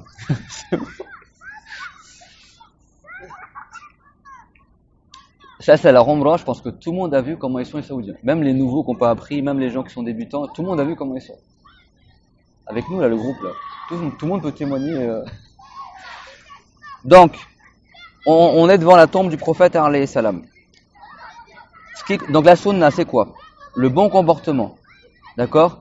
On se met environ à 4 coudées de la tombe du prophète. Bon, il y a le mur maintenant. On baisse les yeux vers le sol, par égard envers le prophète. Sallallahu alayhi wa sallam. Là, on est devant la tombe du prophète. Tu baisses le regard. Tu as le cœur rempli de glorification pour le prophète. Le prophète, c'est la meilleure des créatures, celui qu'on aime le plus. On l'aime plus que nous-mêmes. La complétude dans la foi, la complétude dans l'amour du prophète, et dans la croyance au prophète, c'est d'aimer le prophète plus que nous-mêmes, plus que nos enfants. Voilà, ça c'est le mieux, d'accord? L'obligation, c'est de glorifier le prophète comme tous les prophètes. Mais le mieux du mieux, c'est d'aimer le prophète plus que n'importe qui. Plus que nous-mêmes, plus que nos enfants, plus que nos biens. Donc on a le cœur rempli de glorification pour le prophète. Moi je vous recommande à tous, c'est pas rapporté dans ce contexte-là, ça vient de moi, mais je vous recommande de le faire. Invoquer, donc c'est rapporté dans le hadith que tu as énormément de récompenses à dire Allahumma zi'anna Muhammadan khayra. On le dit Allahumma ijzi anna Muhammadan khayra. Ça veut dire oh Allah, rétribue en bien pour nous le prophète Muhammad. Quand est-ce que nous on a dit merci au prophète? Mes chers frères et sœurs, quand vous visitez la tombe du prophète, dites remercier le prophète Muhammad. Inch'Allah, il sera content. Il y a beaucoup de récompenses. Et moi, quand j'ai dit tout à l'heure aux frères aussi, c'est pas important de le dire devant la tombe, mais devant la tombe, fais cette invocation-là. Oh Allah, rétribue en bien le prophète Muhammad. On lui doit tout. C'est lui qui nous enseigne l'islam. S'il y a bien une personne que tu dois remercier et invoquer pour lui que Dieu lui rétribue en bien, c'est bien le prophète Muhammad. Donc ne manquez pas ce grand bien. Allahumma zi'anna Muhammadan khayra. Allahumma ijzi'anna Muhammadan khayra. Wa kul al-anbiya, et tous les prophètes également. Wa sa'ir al-nabiyyin. Amin, amin. Là, on fait revivre la sunna à Médine, là. Écoutez le cours et laissez pas le shaitan vous perturber, parce que souvent j'ai remarqué que le shaitan il vous perturbe durant les cours. Dans tous les cours, il y a soit des gens qui sont à l'ouest au fond de la classe, dans tous les cours, il y a des gens qui sont perturbés. Je le vois à chaque fois. C'est pour ça que des fois je suis un peu dur. Parce que le shaitan il a plein de stratégies pour que vous manquiez le bien. Soit ça discute entre eux, soit les sœurs elles sont au fond, elles discutent, soit il y en a, je sais pas, ils sont détournés du cours. Il n'y a jamais tout le monde au cours. Il n'y a jamais tout le monde au cours. Le cours, c'est presque, il y a des gens, à chaque fois qu'ils viennent venir au cours, ils viennent pas au cours. Il y a des gens, tous les jours, qui sont jamais venus à un seul cours. Je crois que c'est quand ils voient les vidéos qu'ils découvrent, ah, mais il y avait ça en fait. Là, c'est le 3e cours qu'on fait aujourd'hui. Et ça, c'est un grand bien. C'est les jardins du paradis. Rawda, on a besoin d'un rendez-vous sur Nusuk. Les Rawda aussi, Riyad al-Jannah, c'est aussi l'assemblée de sciences. Il y a des milliers d'anges qui vont entourer l'assemblée de sciences. Il n'y a pas besoin de rendez-vous avec Nusuk. Il faut faire les causes. Et donc, on a le cœur rempli de glorification et d'amour pour le prophète. Et là, on dit avec une voix ni trop forte, ni trop faible, une voix moyenne. On dit Assalamu alayka ya Rasulallah. Assalamu alayka ya Nabiyallah. Assalamu alayka ya Khiratallah. Assalamu alayka ya Habiballah. Assalamu alayka ya Safwatallah. السلام عليك يا سيد المرسلين وخاتم النبيين السلام عليك يا خير الخلق أجمعين السلام عليك يا قائد الغر المحجلين السلام عليك وعلى آلك وأهل بيتك وأزواجك وأصحابك الطيبين الطاهرين السلام عليك وعلى سائر الأنبياء والمرسلين. Donc ça, c'est des formulations de salam. Que le salut soit à toi le meilleur des prophètes, la meilleure des créatures, et à tous les prophètes. Voilà, c'est des éloges du prophète. Au minimum, tu peux dire Assalamu alayka ya Rasulallah. Ça, c'est le minimum. Mais le mieux, c'est de dire tout ça. Aujourd'hui, maintenant, tu dis Assalam, allez, harrik. Ils sont là, bouge. Mais normalement, tu prends ton temps, tu baisses le regard, tu te mets à quelques mètres de la tombe du prophète, et tu passes le salam comme ça, pas à voix haute non plus, pas trop à voix basse, mais d'une voix moyenne. Ça, c'est la sunna, c'est bon? Et il convient que tant que tu es dans la mosquée du prophète, près de la tombe, que tu fasses beaucoup d'invocations en faveur du prophète. que cet endroit-là ne soit pas dépourvu de salat ala nabi sallallahu alayhi wa sallam. Et celui qui se restreint uniquement à dire assalamu alayka ya Rasulallah, puis après il va à droite, il se décale d'un demi-mètre et dit assalamu alayka ya Abu Bakrin, après il se décale d'un mètre et dit, ou d'un demi-mètre, assalamu alayka ya Omar, la sunna elle est réalisée. D'accord, même c'est juste passer un seul salam sans dire tout ce qu'on a dit. C'est clair, mon tout le monde? Donc le prophète Mohammed alayhi salam, il a dit dans le hadith rapporté par Dar-Qutni, et le Hafiz al-Subki, il a dit que c'est un hadith qui est fort, il a dit man zara qabri wajabat lahu shafa'ati. Si quelqu'un il visite ma tombe, il lui sera dû mon intercession. Dans le Coran, Dieu l'a dit wala yashfa'una illa liman irtada wala yashfa'una illa liman irtada. C'est-à-dire que les anges au jour dernier ne demanderont l'intercession que pour les gens qui sont morts musulmans. L'intercession c'est quoi? C'est le fait que si quelqu'un il est mort musulman et qu'il est châtié dans l'au-delà, qu'il soit en enfer ou pas, mais qu'il est châtié dans l'au-delà, le prophète Mohammed, à un moment du jour dernier, il va venir sous le trône, il va se prosterner sous le trône, et il va faire des éloges de Allah que personne n'a jamais dites avant lui. Il va dire des grandes louanges de Allah Azza wa Jal. Il sera dit au prophète Mohammed alayhi salam, Yafara saka was'al turta washfar tushafar. Ça veut dire relève ta tête, demande et te sera accordé, et intercède et te sera exaucé. Et là, le prophète alayhi salam, il va commencer à invoquer Allah pour que les musulmans qui sont châtiés, leur châtiment, il soit moins, et que les musulmans qui sont déjà rentrés en enfer, qui sortent de l'enfer avant la durée qu'ils auraient méritée. Bien sûr, tout cela est par la volonté de Allah. L'invocation du prophète ne change rien à ce que Dieu a prédestiné. Mais Dieu a voulu que le prophète Mohammed ait ce qu'on appelle al-shafa'atul uzma, la grande intercession. Il intercédera pour les musulmans de sa communauté et aussi pour les musulmans des autres communautés. Parce qu'au jour dernier, tellement les musulmans ils seront châtiés, la plupart des musulmans seront châtiés au jour dernier, ne seront pas à l'ombre du trône, ils seront châtiés au soleil, ce sera très dur pour eux, et tellement ils seront châtiés, ils iront voir Adam, le père de l'humanité. Oh Adam, c'est Allah qui t'a créé. D'accord? On avait vu que Adam a été créé au paradis, et quand il a éternué, il a vu le trône. C'est bon? Qu'est-ce qu'il a dit l'imam Malik? Et donc Adam, il avait marqué sur le trône quoi? La ilaha illallah Muhammad Rasulullah. Sur chaque pays du trône, c'est marqué le nom de Allah, les deux témoignages. Et Adam, qu'est-ce qu'il a dit? Il a dit, oh Allah, je t'ai invoqué par le mérite de Mohammed, alors qu'il n'avait pas été encore créé auprès de Mohammed. Et il a dit, et j'ai su que si tu as mis le nom de quelqu'un à côté de ton nom, c'est que cette personne-là, c'est la meilleure des créatures, et c'est la créature que tu as agréé le plus. C'est pour ça que Adam, il a invoqué Allah par le degré de Mohammed. Et Mohammed n'est pas encore créé. D'accord? Donc Adam a été créé au paradis. Vous savez qu'après il a fait un péché au paradis, le fait d'avoir mangé de l'arbre interdit, il a fait le repentir en demandant le pardon à Allah par le degré du Mohammed sallallahu alayhi wa sallam. Donc ils vont voir Adam, le père de l'humanité. Et Adam il a dit c'est pas moi qui pourrai intercéder pour vous. Allez voir plutôt Nour. Ils vont voir Nour, il va dire c'est pas moi qui ai l'intercession pour tout le monde. Allez voir plutôt Moussa. Et Moussa il les renvoie à Isa. Et Isa ils envoient à Mohammed. Et là Mohammed, quand les gens vont le voir pour lui demander de l'aide, qu'il intercède, c'est là il va partir sur le bord du trône et intercéder pour les musulmans de sa communauté et les autres musulmans. Et donc le prophète Mohammed sallallahu alayhi wa sallam, pour que sachez c'est qui cet homme-là, le mérite qu'il a et la compassion qu'il a pour sa communauté et toute cette communauté. Le prophète Mohammed, il a dit qu'au jour dernier, chacun y pensera à lui-même. Il y a le châtiment, chacun dit nafsi, nafsi, nafsi, moi-même, chacun a peur pour lui. Et le prophète il dira ummati, ummati, il dira ma communauté, il dira pas nafsi, nafsi, il dira ma communauté. Il pensera à nous, il pensera aux musulmans avant de penser à lui-même. De toute façon, les prophètes ne sont pas inquiétés au jour dernier. Il s'inquiétera pour sa communauté. Le prophète Mohammed, sallallahu alayhi wa sallam, par sa grande miséricorde et sa grande compassion pour les musulmans, il a dit tous les prophètes, ils ont une invocation exaucée que Dieu l'a promis que soit exaucée. Il y a beaucoup d'invocations exaucées. Mais Dieu, il a accordé à chaque prophète une invocation que c'est sûr qu'elle sera exaucée. Darwatun mustajaba. Le prophète, qu'est-ce qu'il a dit? Sallallahu alayhi wa sallam. Tout le monde, il invoque pour le prophète quand cite son nom. Le prophète, qu'est-ce qu'il a dit? Al-bakhiru man dhukirtu indahu falam yusalli alayya. L'avare, celui qui est radin, c'est celui dont le prophète, son nom est cité et il n'invoque pas pour lui. Donc je vois pas vos bouches le dire. Quand on évoque le prophète Mohammed, on cite l'invocation en sa faveur. Certains savants ont dit que c'est un devoir d'invoquer pour le prophète au moins une personne dans l'assemblée. Le jour du Jumu'ah, on n'a pas le droit de parler, enfin c'est pas le droit, mais c'est déconseillé de parler durant le discours, sauf pour invoquer pour le prophète. Sauf pour invoquer pour le prophète.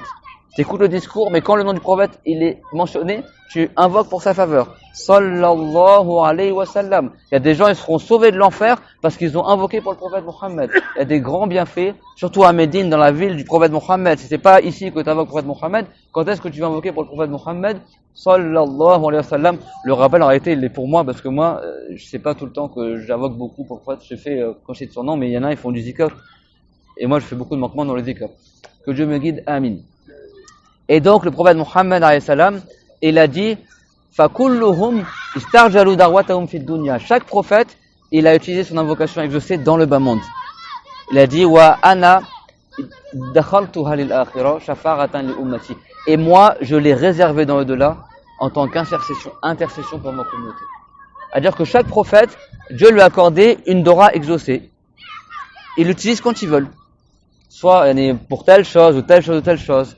Donc tous les prophètes, ils ont utilisé leur dora exaucée, qu'elle est sûre qu'elle est exaucée, dans le bas monde. Chacun, il a précipité sa dora dans le bas monde. Et le prophète, il a choisi de ne pas utiliser cette dora-là dans le bas monde. Il l'a dit, moi j'ai préféré la retarder dans l'au-delà en tant qu'intercession pour ma communauté. Subhanallah. Et le prophète, vraiment, vous voyez, il pensait beaucoup aux musulmans. Et le prophète Mohammed, alayhi salam, il a dit, il m'a été donné le choix entre faire rentrer, je crois que c'est un tiers de ma communauté au paradis, ou entre avoir l'intercession. Et il a dit, فَاخْتَرْتُ الشَّفَاعَةَ لِأَنَّهَا أَعَمُّ وَأَوْفَى. Il a dit, moi j'ai choisi l'intercession parce qu'elle est plus globale et elle sera une cause qu'il y ait plus de gens qui rentrent au paradis. Subhanallah. Et il a dit quoi? Man zara qabri wajabat lahu shafa'at. Celui qui visite ma tombe, je lui promets qu'il aura mon intercession. Et qu'est-ce qu'il a dit Allah Ta'ala pour l'intercession? Wala yashfa'una illa liman yantada. Que les anges intercèdent, parce qu'il n'y a pas que le prophète qui intercède, il y a aussi les anges, il y a aussi les savants vertueux qui appliquent leur science, les martyrs de guerre, les enfants, voilà, il y a beaucoup de gens qui intercèdent. Mais dans tous les cas, l'intercession, elle est que pour les musulmans. Donc si Dieu dans le Coran, il te dit que l'intercession, même si c'est l'intercession des anges, mais de manière générale, al-shafara, c'est que pour les musulmans. Donc si le prophète te dit que si tu visites sa tombe, tu auras son intercession, donc c'est ça, dans le pire des cas, si tu meurs grand pécheur, parce que l'intercession, elle est que pour les grands pécheurs. Donc nous, on espère justement ne pas avoir besoin de l'intercession du prophète. Mais voilà, Inch'Allah, on est sûr d'avoir l'intercession, Inch'Allah Ta'ala, parce qu'il y a 3 conditions. Que tu sois musulman, quand tu as visité la tombe du prophète, c'est pas t'es apostat ou mécréant, t'es musulman, tu l'as fait par recherche d'agrément de Allah, et ton voyage, tu l'as fait avec de l'argent halal. Tu es venu ici à la Umrah avec de l'argent halal, avec une bonne intention, et en étant musulman, si les 3 conditions-là sont réunies, tu es sûr de mourir musulman. Donc Inch'Allah, on a tous la bonne nouvelle de mourir musulman. D'accord? Et le prophète alayhi salam, il a dit, celui qui visite ma tombe, il aura droit à mon intercession. Sallallahu alayhi wa sallam. Quant à la recherche de la baraka du prophète alayhi salam, n'est-ce pas que le prophète Youssouf alayhi salam, il avait un qamis? Quand on dit le qamis du prophète Youssouf, c'est pas un qamis qu'il portait comme ça. C'était un qamis du paradis. Quand le prophète Ibrahim alayhi salam, il a été catapulté dans le feu pour que le roi Nemrod voulait le tuer. Donc ils ont fait un grand feu, ils ont catapulté le prophète Ibrahim alayhi salam dans le feu. C'est là que le shaitan, il a inventé la catapulte. Celui il y avait un mécréant là, un idolâtre. Le shaitan, il a pris l'apparence humaine et il a enseigné comment faire une catapulte. Parce que tellement le feu était puissant, il ne pouvait pas brûler Ibrahim directement. Il fallait qu'il le jette et il ne savait pas comment faire. Donc Iblis, le maudit, il est venu, il a enseigné à un homme qui s'appelait Hizan comment faire la catapulte. Ils ont fait une catapulte, ils ont balancé Ibrahim dans les cieux. Ils ont catapulté Ibrahim qui était attaché. Et tandis qu'Ibrahim alayhi salam, moi j'aime énormément le prophète Ibrahim, j'aime bien son histoire, je la raconte son histoire, tandis qu'il était en l'air, t'as Jibril alayhi salam qui est venu le voir. Donc imagine Ibrahim, il est attaché, il est catapulté comme ça, et avant qu'il le mette dans la catapulte, il a dit Hasbi Allah wa ni'mal wakil. Allah tawakkaltu wa la hawla wa la quwwata illa billah. À Dieu je me fie, il n'y a que lui à qui je me fie, et il n'y a que de préservation que par Allah. Et il a été catapulté dans les airs. Pendant qu'il était en train de voler dans les airs pour aller tomber dans le feu, donc il allait mourir de manière apparente, Jibril arrive, alayhi salam. Jibril arrive. Et l'ange Jibril, il dit à Ibrahim, Hal laka min haja? Est-ce que tu as besoin de quelque chose? Ibrahim, il est attaché, en train d'être catapulté dans les airs, il va tomber dans un feu ardent qui a été attisé pendant des jours, au point qu'il était haut, le feu, il brûlait les oiseaux qui passaient au-dessus. Donc imagine, c'est la mort assurée pour lui, de manière habituelle. Et là, il y a Jibril qui arrive vers lui. Il dit, est-ce que tu as besoin de quelque chose? Qu'est-ce qu'il répond le prophète Ibrahim alayhi salam avec tawakkul, en se fiant à Allah? Il a dit Amma minka fala, amma min Allahi fabala. Il a dit de ta part à toi, ô toi l'ange Jibril, j'ai pas besoin de toi. Alors qu'il est en train d'être tombé dans le feu. Quant à la part de Allah, oui, j'ai besoin de son aide.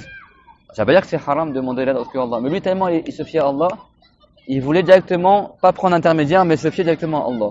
Il a dit, quant à Allah, oui, j'ai besoin de l'aide de Allah. Et après, qu'est-ce qu'il a dit? وَعِلْمُهُ بِحَالِ يُغْنِيهِ عَنِ السُّؤَالِ. Il a dit, et le fait que je sais que Allah sait mon état, me dispense de l'invoquer. Tellement il avait le yaqin, la certitude, il a dit, Dieu, il sait que je suis en train de tomber dans le feu.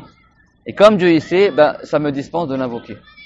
Et donc là, Jibril alayhi salam, il lui a donné un qamis du paradis. Au prophète Ibrahim. Il a dit, alors prends ce qamis-là. Il a donné un qamis qui était en fait en soie du paradis très fin, qu'on peut plier en tout petit. Et il a dit, prends ça avec toi. Donc Jibril est tombé dans le feu avec le qamis. Et bien sûr, vous savez la ayah, Qulna ya naru, kuni baldan wa salaman ala Ibrahim. À dire, Dieu il a ordonné au feu d'être une fraîcheur et une paix pour Ibrahim. Ibrahim est tombé dans le feu et s'est pas fait mal. Il y a juste ses cornes qui se sont brûlées, donc il a été libéré. Et il est resté 3 jours dans le feu, sans brûler. Et Dieu l'a envoyé un ange qui a pris l'apparence d'Ibrahim, et les deux étaient assis côte à côte, dans le feu en train de discuter, et ils n'ont pas brûlé. Et donc Ibrahim il a gardé le qamis de Jibril. Ibrahim il a eu 2 enfants. Ishaq, qui est le père des prophètes des Banu Israël, c'est de lui que descendent tous les prophètes des Banu Israël, Moussa, Daoud, Sulaiman, etc. Et il a eu Ismaïl, de qui descend le prophète Mohammed. Le prophète Mohammed, c'est celui qui ressemblait le plus au prophète Ibrahim physiquement. Ibrahim, il a confié le qamis du paradis à son fils Ishaq. Son fils Ishaq, il l'a confié à son fils Yaqub. Et Yaqub, il a confié son qamis à son fils Youssouf, qui était le plus beau de ses enfants, le meilleur de ses enfants, et qui était parmi les plus jeunes de ses enfants. Et il craignait que son fils Youssouf lui arrive des problèmes de la part de ses grands frères. Donc, par espoir que ce soit une cause de baraka, ce qamis-là, comme c'est un qamis du paradis de soie fine, il était plié en tout petit, sous forme d'amulette. Et Youssouf, il le portait comme un collier. Pour la baraka, pour que ce soit une cause de protection. Parce que la baraka, c'est une cause de protection. Ça ne veut pas dire que l'amulette, elle protège. Et donc, Youssouf, après, vous connaissez l'histoire, ses frères, ils voulaient le tuer. Au final, ils ne l'ont pas tué, ils l'ont mis dans un puits. Ils ont jeté des pierres sur lui. À la fin, il y a une caravane qui l'ont pris, ils l'ont vendu comme esclave. Il est parti en Égypte. En Égypte, il est devenu serviteur du gouverneur d'Égypte. Au final, il a grandi, etc. Il est devenu gouverneur d'Égypte. L'histoire, elle est longue.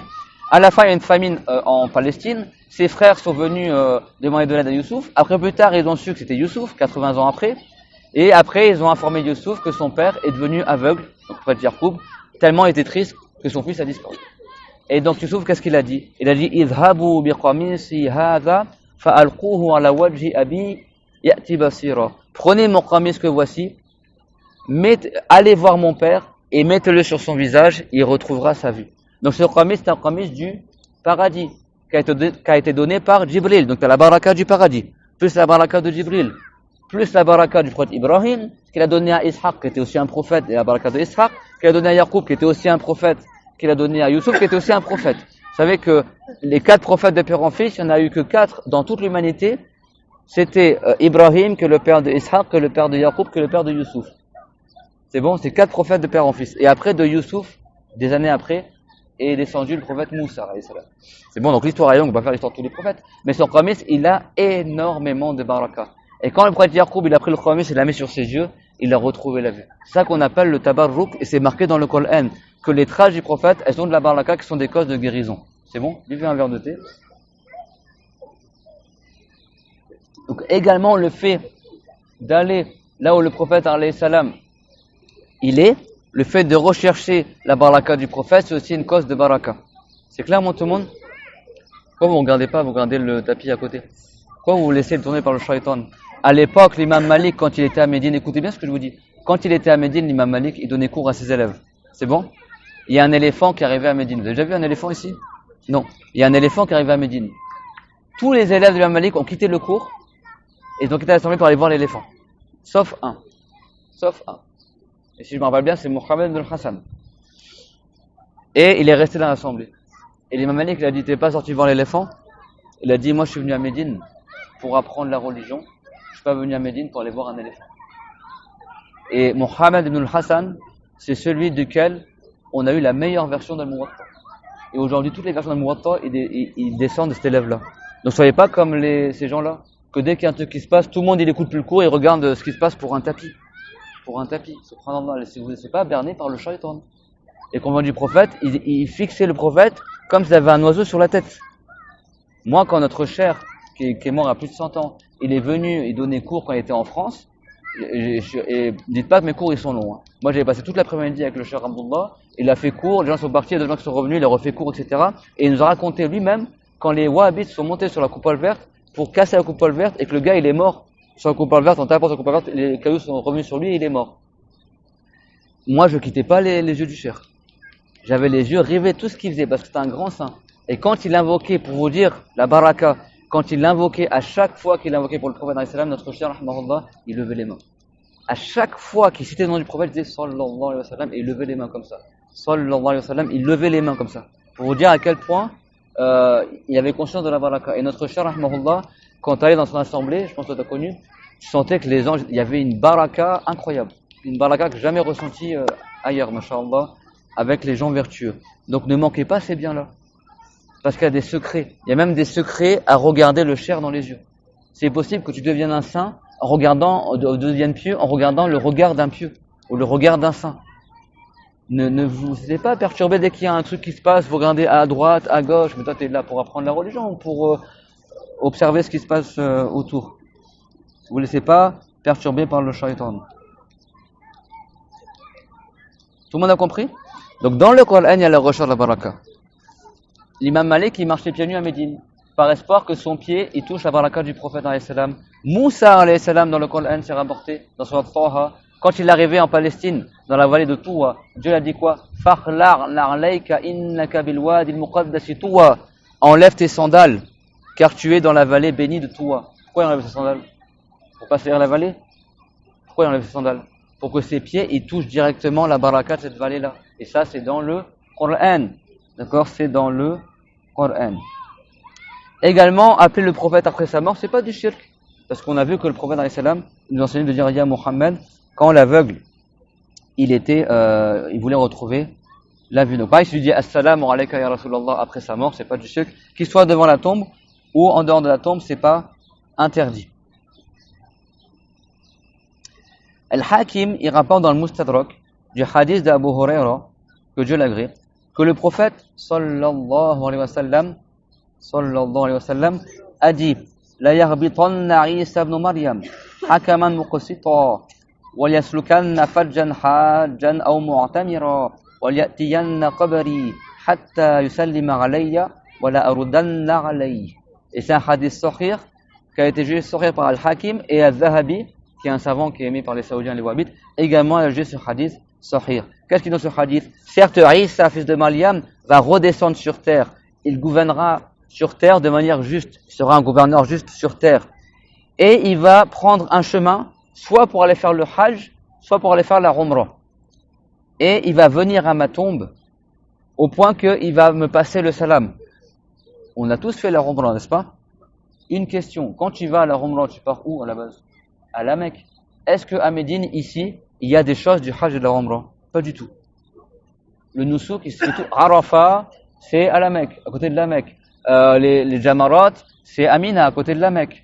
Ça, vous avez tout compté sur les lieux, là, c'est possible de s'imaginer. Le Tawaf, c'est autour de la Kaaba. Il n'y a aucun acte du Hajj et de la Umrah qui est à Médine. Et Médine, vous avez vu, c'est le prophète l'a mis une semaine pour faire l'Hijr. Il est arrivé un lundi. Nous, on a fait toute une journée en bus pour arriver à Médine. C'est pas à côté.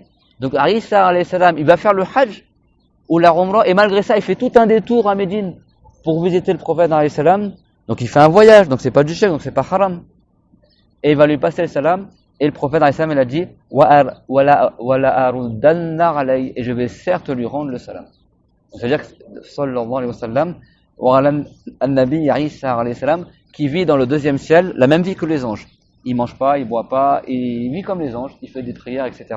Et à la fin du monde, vous savez que c'est parmi les grands signes de la fin du monde, il redescendra sur terre, sallallahu alayhi wa sallam, il tuera le Dajjal, l'antéchrist là, à la porte de Loud en Palestine, et après il y aura la baraka sur toute la terre, il n'y aura plus aucun non-musulman, il n'y aura que des musulmans sur terre, et la baraka elle remplira la terre. Inch'Allah qu'on qu'on arrive à cette époque-là. Sallallahu alayhi wa sallam. Moi j'ai rêvé. Bon, je sais pas. On va raconter une Alors là, non, c'est mort. Bon.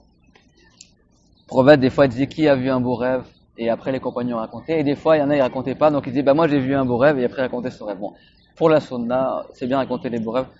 Moi j'ai rêvé du prophète Isa alayhi salam, qu'il arrivait à la fin du monde, et il portait ce châle-là.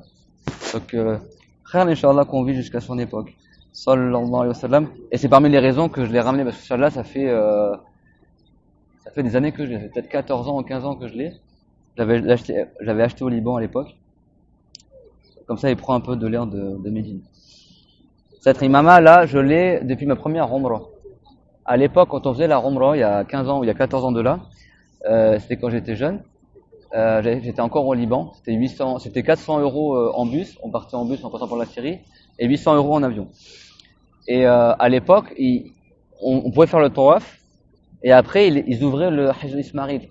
Donc on faisait les 2 rak'ahs après le tawaf dans le Hajj Ismail.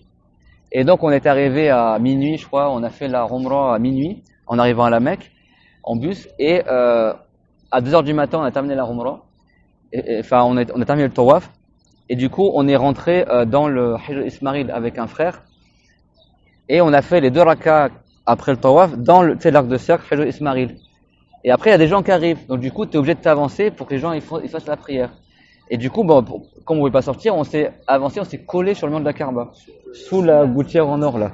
Et les doras sont exaucés. Et comme les gens, après, tout le monde arrive, bon maintenant ils le font plus, ils ferment tout le temps, mais les gens ils vont tous faire leur prière là, donc tu es bloqué, tu ne peux pas sortir. Et on est resté, subhanallah, je pense une demi-heure, collé à la Kaaba comme ça, sous la gouttière en or, avec les étoiles au-dessus à 2h du matin, à faire des doras, etc. En plus, on était obligés d'être collés, parce que les gens ils faisaient la prière sous nos pieds, parce que les gens on était sur la petite plainte là, et les gens ils se sont mis derrière nous pour faire la prière, donc on était collés, et t'avais à nos pieds les gens qui se prosternaient, parce qu'on est devant la Kaaba. Et donc on pouvait pas sortir, on est resté une demi-heure comme ça, collés à la Kaaba, et moi j'avais une imama avec un châle bleu et noir, et lui il avait cette imama là. Et donc on était collés la tête sur la Kaaba à faire des doras comme ça, et donc on est tous les deux comme ça, on est tout contents, et après quand on est parti, moi je lui ai donné ma rimama que j'avais bleu et noir, et lui il m'a donné cette rimama là. Et jusqu'à maintenant je l'ai. Et à chaque fois que je vais à la Umrah, la garde avec moi était collée sur la Kaaba. Donc on était au milieu de la Kaaba, collé sous le. Parce que la Kaaba elle était juste avant, cet espace-là, il faisait partie. Oui. Alors toujours les remarques pertinentes de Hajj, masha'Allah. À l'époque d'Ibrahim alayhi salam, le Hijr il faisait partie de la Kaaba. Donc on était dans le périmètre de la Kaaba, mais Hajj Ismail c'est là, d'accord. Donc là c'est la gouttière en or. Quand tu es dessous, les prières sont exaucées, les doras sont exaucées. Également ici, également là. Donc nous on faisait le tawaf, quand on a terminé le tawaf, on est parti au Hijr, et les gens ils faisaient la prière là, et du coup quand tu fais la prière, après les gens ils arrivent, donc on s'est collé au mur de la Kaaba pour faire des doras. Et du coup, comme les gens ils venaient derrière nous pour faire la prière, on était obligé de rester collés sur le mur de la Kaaba, sous la gouttière en or. Et maintenant, on peut plus le faire. C'est pour ça que les barakas, les choses qui vous sont offertes maintenant, profitez-en, parce que c'est pas plus tard. À mon époque, les femmes pouvaient rentrer dans passer salam au prophète. C'est récemment qu'ils ont mis toutes ces barrières. Il n'y avait pas toutes ces barrières là à cette époque-là. Il n'y avait pas Noussouk, il n'y avait pas. De temps en temps, on voit souvent les trucs de rang qui font rentrer le soir après le Isha. Ah, le soir après le Isha. Peut-être la nuit, il continue alors. Cinquantaine, 60 personnes pour faire 2 rak'ahs. Après, ils sortent ainsi de suite. Faut profiter alors. Donc, il n'y a pas de raison d'interdire le fait de voyager pour éviter le prophète, parce que le prophète Isa alayhi salam, sallallahu alayhi wa sallam, il l'a fait. Il va le faire à la fin du monde. Également, il y a un hadith, la tushaddu ar-rihal illa ila thalathati masajid, al-masjid al-haram wa al-masjid al-aqsa wa masjid hadha. Le prophète alayhi salam, il a dit, il ne convient pas de voyager pour aller vers une mosquée, si ce n'est 3 mosquées. La mosquée du Haram, donc la mosquée al-Haram, qui est la mosquée de la Mecque, la mosquée d'Al-Aqsa, qui est Jérusalem, et Masjid Hadha, et la mosquée du prophète, sallallahu alayhi wa sallam. Ça veut dire quoi? C'est-à-dire que si quelqu'un, il veut voyager, pour avoir plus de récompenses en faisant la prière dans une mosquée, toutes les mosquées dans le monde, au niveau des récompenses, c'est pareil. Sauf 3 mosquées. La mosquée de Jérusalem, al-Aqsa. C'est les récompenses des prières sont multipliées par 500. Une prière, au niveau de la récompense, c'est comme ça fait 500 prières. La mosquée du prophète ici, c'est multiplié fois 1000. C'est-à-dire que donc toutes les autres mosquées autres que la mosquée de l'Haram, comme c'est marqué dans le hadith, donc tu comptes dedans aussi la mosquée de Jérusalem. Donc ça veut dire que tu as 1000 fois plus de récompenses à la mosquée du prophète qu'à la mosquée de Jérusalem et que tout le reste des mosquées sauf la mosquée de la Mecque. Donc la mosquée de Jérusalem c'est 500 fois. Donc ça fait que ici la récompense dans l'ancienne mosquée du prophète c'est multiplié par 500 000. Et après quand tu vas à la Mecque, c'est encore multiplié par 1000, ça veut dire que c'est 50 milliards de récompenses. Donc à Jérusalem c'est multiplié par 500, multiplié par 500. À la mosquée du prophète, c'est multiplié par 500 000. Je multiplie par 1000 chaque fois. Et à la mosquée de la Mecque, par 500 000 multiplié par 500, par 1000, ça fait 50 milliards à la fin. Donc, si tu veux voyager pour prier dans une mosquée, eh ben, toutes les mosquées sont pareilles. Sauf ces 3 mosquées-là. Donc, il convient pas que tu voyages pour aller prier spécialement dans une mosquée, sauf ces 3 mosquées-là. Donc, sur Hadith-là, il veut pas dire que c'est haram de voyager pour aller à la mosquée. Et donc, parce qu'eux, ils disent quoi? C'est voyager à la mosquée, c'est pas voyager à la tombe. C'est quoi le rapport en fait? Ici, il parle pas que c'est haram de voyager à la tombe. Il te dit juste que si tu veux la multiplication des récompenses dans une mosquée quand tu pries, il convient pas que tu voyages. Il n'y a pas intérêt à voyager, sauf si tu voyages à Jérusalem, à Médine et à la Mecque. Vous avez compris là? Ça veut pas dire que c'est haram de voyager à la tombe du prophète sallallahu alayhi wa sallam. Donc je termine par quelque chose, Inch'Allah. Le prophète alayhi salam, c'est rapporté par Al-Tabarani, Al-Bayhaqi et autres que le prophète sallallahu alayhi wa sallam, il a dit man hajja fazara qabri ba'da wafati faka'annama zarani fi hayati. Il a dit celui qui fait le pèlerinage, ça englobe la Umrah et le pèlerinage. Écoutez bien ce qu'il a dit le prophète sallallahu alayhi wa sallam. Il a dit celui qui fait le hajj et qui visite ma tombe après ma mort, alors c'est comme s'il m'avait visité durant mon vivant. C'est beau. C'est comme s'il m'avait visité durant mon vivant. Quand le prophète alayhi salam, il a envoyé Abu Moussa al-Ash'ari au Yémen. Le prophète, il a accompagné un peu Abu Moussa sur sa monture quand il quittait Médine. Et il lui a donné des recommandations. Il a dit Bashira wa la tunafira, Yassira wa la turassira. Quand tu vas au Yémen, Abu Moussa al-Ash'ari, c'est un savant du Yémen, la tribu de l'Ash'ari. Donc le Yémen, c'est à des milliers de kilomètres de Médine. Et le prophète a dit quand tu vas là-bas, annonce la bonne nouvelle aux gens et ne repousse pas les gens de l'islam. Facilite pour les gens et ne rend pas la situation difficile. Et après, il lui a donné des recommandations. Et après, le prophète, il lui a dit, il a dit, je te fais mes adieux, parce que c'est possible que l'année prochaine, tu reviennes à Médine et que tu me retrouves pas, et que tu passes à côté de ma tombe et que tu me passes le salam. Et effectivement, le prophète, il est mort cette année-là. Il a dit, peut-être que la prochaine fois que tu reviendras à Médine, tu retrouveras juste ma tombe et tu me passeras le salam. Et là, Abu Moussa, il a pleuré. Effectivement, c'était les adieux du prophète Mohammed, alayhi salatu wassalam. Et donc, quand le prophète, alayhi salam, il est décédé, ça a été la plus grande épreuve qui n'est jamais arrivée au monde. Il n'y a pas une épreuve plus triste, plus catastrophique pour les musulmans, dans toute l'humanité, que la mort du prophète Mohammed, sallallahu alayhi wa sallam. Parce que tout le bas monde, il a été créé uniquement pour que le prophète Mohammed apparaisse dedans. Sallallahu alayhi wa sallam. Allah Ta'ala, il a révélé à Adam, Ya Adam, laula Muhammad, ma khalaqtuka. Ô Adam, si ce n'était pas pour faire apparaître le prophète Mohammed, je ne t'aurais pas créé. Les savants, ils ont dit que, donc ça veut dire que Adam, il a été créé uniquement pour que dans sa descendance, il naisse le prophète Mohammed. Et les savants, ils ont dit qu'à partir de là, on peut dire que toute cette dunya-là, que tout le bas monde, il n'a été créé en fait que pour que la meilleure des créatures existe un jour dans ce bas monde, et c'est le prophète Mohammed sallallahu alayhi wa sallam. Allah nous a accordé un grand mérite en disant kuntum khayra ummatin ukhrijat lin-nas. Vous êtes la meilleure des communautés qui est apparue parmi les gens, parce qu'on a le meilleur des prophètes. On a la meilleure des lois qui est la loi du Coran.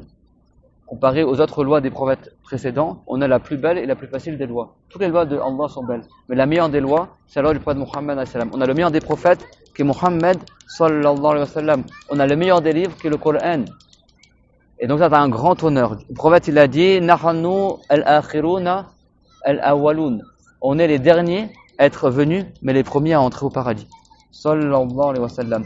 Et donc quand le prophète il est décédé, c'était tellement terrible pour les musulmans que Fatima, elle est décédée 6 mois après le prophète Mohammed. Fatima, elle n'a pas supporté la mort de son père. Elle est morte 6 mois après le prophète Mohammed. Et le prophète, il a annoncé à Fatima. Il a dit à Fatima, sa fille, avant qu'il décède, il a dit Ya Jamara, khaful aswat, barakallahu fikum, Allah yalda alaykum.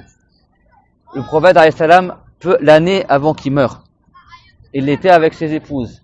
Et sa fille Fatima est arrivée et elle ressemblait au prophète Mohammed dans sa manière de marcher, parce que c'est la fille du prophète.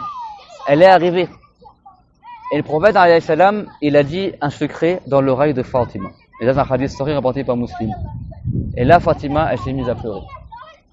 Après, le prophète, il a dit un deuxième secret à Fatima, et là, elle a souri. Et Aïcha, ça l'a intriguée. Elle est voir Fatima. Elle a dit, mais c'est quoi qu'est-ce qu'il t'a dit, le prophète, sallallahu alayhi wa sallam? Elle a dit, moi, je suis pas prête à divulguer le secret du Messie de Allah, sallallahu alayhi wa sallam. Après la mort du prophète, elle a dit, c'était quoi le secret? Qu'est-ce qu'elle a dit, Fatima? Elle a dit, le prophète, alayhi salam, il m'a dit en secret dans mon oreille que chaque année, il y a Jibril qui vient à lui et il révise le Coran. Des fois, pendant Ramadan, il venait Jibril alayhi salam et le prophète, il est très heureux, ça se voyait sur son visage, il était plus heureux que d'habitude quand Jibril venait et était hyper généreux. Chaque année, il révisait le Coran à deux, tout le Coran. Il révisait le Coran. Il a dit, mais cette année-là, Jibril alayhi salam, il est venu 2 fois. La même année. Pas 1 fois, 2 fois. Il a dit, Wala ara dhalika illa li qurbi ajali, li dunuwi ajali. Il a dit, et je pense que si cette année, Jibril est venu 2 fois, c'est parce que je viens tout mourir. Et il a dit, Wa innaki la awwalu ahli bayti luhuqan bi. Et certes, tu seras, ô Fatima, pourquoi maintenant parce que je vais pleurer aussi. Et certes, tu seras, ô Fatima, la première personne de ma famille à me rejoindre. Alhamdulillah, si on pleure, alhamdulillah, c'est qu'on aime le prophète Mohammed alayhi salam. Il a dit à sa fille que je pense que si Jibril alayhi salam est venu 2 fois cette année, c'est parce que je vais bientôt mourir et tu seras la première personne de ma famille à me rejoindre. Et il a dit, et quel bon salaf je serai pour toi, et quelle bonne personne viendra après moi quand je vais mourir. Et là, Fatima, elle a pleuré. Et quand elle a pleuré, c'était encore une enfant, hein. Le prophète alayhi salam, il a dit à son oreille, il a dit, Ala tardaini an takuni sayyidata hadhihi al-umma. Et il a dit, mais n'es-tu donc pas satisfait d'être la maîtresse des femmes de cette communauté? Et Fatima, c'est la meilleure femme de cette communauté. Et parmi les 5 meilleures femmes du paradis, la meilleure femme du paradis, c'est qui? La meilleure femme au monde, c'est Maryam. Après, c'est qui? C'est Fatima, la fille du prophète. Et après, c'est Khadija, la mère de Fatima. Et après, c'est Asiya, la femme de Pharaon. Et après, c'est Aïcha. C'est-à-dire Fatima, elle est même meilleure que sa mère. C'est la 2e meilleure femme de l'humanité. Et c'est la meilleure femme de notre communauté. Et c'est une très grande dame, Fatima, que Allah l'agrée. Et donc, le prophète, alayhi salam, il a dit, mais ne suis pas satisfaite d'être la meilleure femme de ma communauté. Et là, elle a souri. Et quand Aïcha, elle a vu ça, parce qu'au début, elle ne savait pas qu'est-ce que l'avait dit. Il la voit pleurer, juste après, elle sourit. Et Aïcha, elle a dit, j'ai jamais vu un pleur aussi proche d'un rire. Après, plus tard, elle lui a dit, qu'est-ce que le prophète, sallallahu alayhi wa sallam, lui a dit. Abu Bakr al-Siddiq, radiyallahu anhu, également, il n'a pas supporté la mort du prophète. Il est tombé malade de tristesse. Il est resté calife que 2 mois et quelques. Tellement il était triste, Abu Bakr al-Siddiq, que son foie, tu sais, quand tu as la tristesse, ton foie, il souffre. On dit que tu fais de la bile, tu vois. Et en fait, son foie, il s'est consumé. C'est-à-dire que son foie, il a brûlé dans son corps, il se consumait, et après il est mort. Et quand il est mort, ils ont senti l'odeur du brûlé. C'est-à-dire qu'il est mort de tristesse. Au cas, il a fait ce qu'il pouvait pour sauver la communauté, il était un très grand calife, mais il n'est pas resté longtemps calife. Que 2 ans, après il est mort de tristesse. Il n'a pas supporté la mort du prophète. Sallallahu alayhi wa sallam. Bilal al-Habashi, qui faisait le adhan pour le prophète Mohammed alayhi salam, celui qui montait, quand ils ont conquis la Mecque, il est monté sur le toit de la Kaaba, il a fait appel à la prière. Souvent, il y avait d'autres, il y avait aussi Rabban ibn Maktoum. Et Bilal, c'est le plus connu parmi ceux qui faisaient le adhan pour le prophète, sallallahu alayhi wa sallam. Quand le prophète, il est décédé, Bilal, il a plus voulu vivre à la Mecque. Il voulait plus, à Médine, pardon. Il voulait plus, t'imagines, tu vas dans les quartiers, le prophète, il était là, le prophète, il est passé là. C'était une torture, limite, psychologique. Bilal, il était tellement triste que le prophète, il soit décédé, il n'a pas supporté de rester vivre à Médine. Il est parti vivre en Syrie. Et jusqu'à maintenant, Bilal al-Habashi, il est enterré à Damas. Moi, je l'ai visité. Avant de partir à Damas en Syrie, je suis allé voir un cheikh, qui est un grand savant dans le hadith, de la famille al-Houd. Et lui, il connaît très bien les savants, parce que bon, il connaît les hadiths, il connaît les gens à visiter en Syrie. Et je dis, qui je peux visiter à Damas? Il m'a dit, tu sais, les savants ils disent, si tu as visité Bilal al-Habashi au cimetière de Damas, c'est comme si tu as visité tous les saints du cimetière de Damas. Parce que tu as Ibn Rasakir là-bas. Mais lui, on parle d'un compagnon du prophète. Bilal al-Habashi, le prophète al-Islam, il a dit, Al-Jannah, inna al-Jannata tashtaqu ila salas. Le paradis se languit de 3 personnes. Il y a Ali, il y a Ammar, il y a Bilal al-Habashi. Le paradis, ça lui manque ces 3 personnes-là. T'imagines les degrés qu'ils ont? Donc si tu visites Bilal al-Habashi au cimetière de Damas, le 5 est meilleur que Badruddin al-Hassani, qui est enterré à Damas aussi, que le grand Hafid ibn Salah, le grand Hafid ibn Rasakir. Il y a des grands saints là-bas. Mais Bilal al-Habashi, c'est un compagnon du prophète. Tellement il était triste que le prophète soit décédé, il n'a plus voulu vivre à Médine. Il est parti vivre où? À Damas. Et un jour, Bilal al-Habashi, il s'endort. Et tandis qu'il s'endort, il rêve du prophète Mohammed sallallahu alayhi wa sallam. Donc c'était après la mort du prophète, peu après sa mort. Et dans le rêve, le prophète il lui dit, Ya Bilal, ma hadhil jafwa. Il lui dit, oh Bilal, c'est quoi cette froideur? Et pourquoi on ne te voit plus à Médine? Ma hadhil jafwa, mada zamanun lam narak. Il a dit, ça fait longtemps qu'on t'a pas vu. Après la mort du prophète, Bilal il a quitté Médine parce qu'il ne pouvait plus rester vivre à Médine. C'était trop dur pour lui psychologiquement.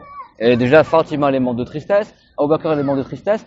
Bilal, pour éviter ça, il dit bon c'est trop pour moi, je vais partir loin de Médine. Et Damas c'est loin de Médine, c'est à plusieurs centaines de kilomètres.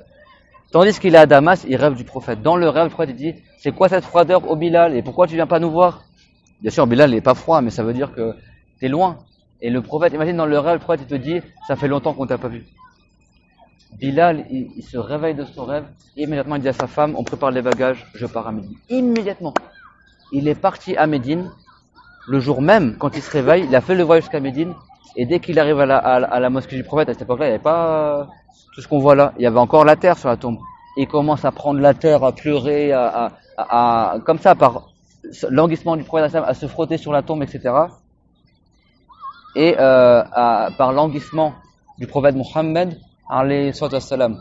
Et les compagnons, ça faisait longtemps qu'ils n'avaient pas vu Bilal non plus. Eux, ils ne savaient pas que Bilal était revenu. Et donc, Bilal, après, il sort de la mosquée. Et en sortant de la mosquée, il croise Al-Hassan et Al-Hussein, qui sont les petits-enfants du prophète Mohammed, alayhi salam. Et Bilal, ça fait je sais pas combien de mois, voire combien d'années qu'il est plus resté à la Mecque. Et donc là, les petits-fils du prophète, il dit, Ya Bilal, ça nous manque le adhan que tu faisais à l'époque. Donc dit, Ya Bilal, on souhaite entendre à nouveau l'appel à la prière que tu faisais à l'époque du prophète. Sallallahu alayhi wa sallam. Et les gens, ils sont pas au courant que Bilal, il est revenu. Et donc là, Bilal, il monte à Médine, hein. Il remonte à l'endroit où il faisait l'appel à la prière à l'époque du prophète. Et là, il commence à faire l'appel à la prière. Allahu Akbar, Allahu Akbar. Là, le sol de Médine, il commence à trembler. Allahu Akbar, Allahu Akbar. Les gens, ils commencent à tourner, qu'est-ce qui se passe, etc.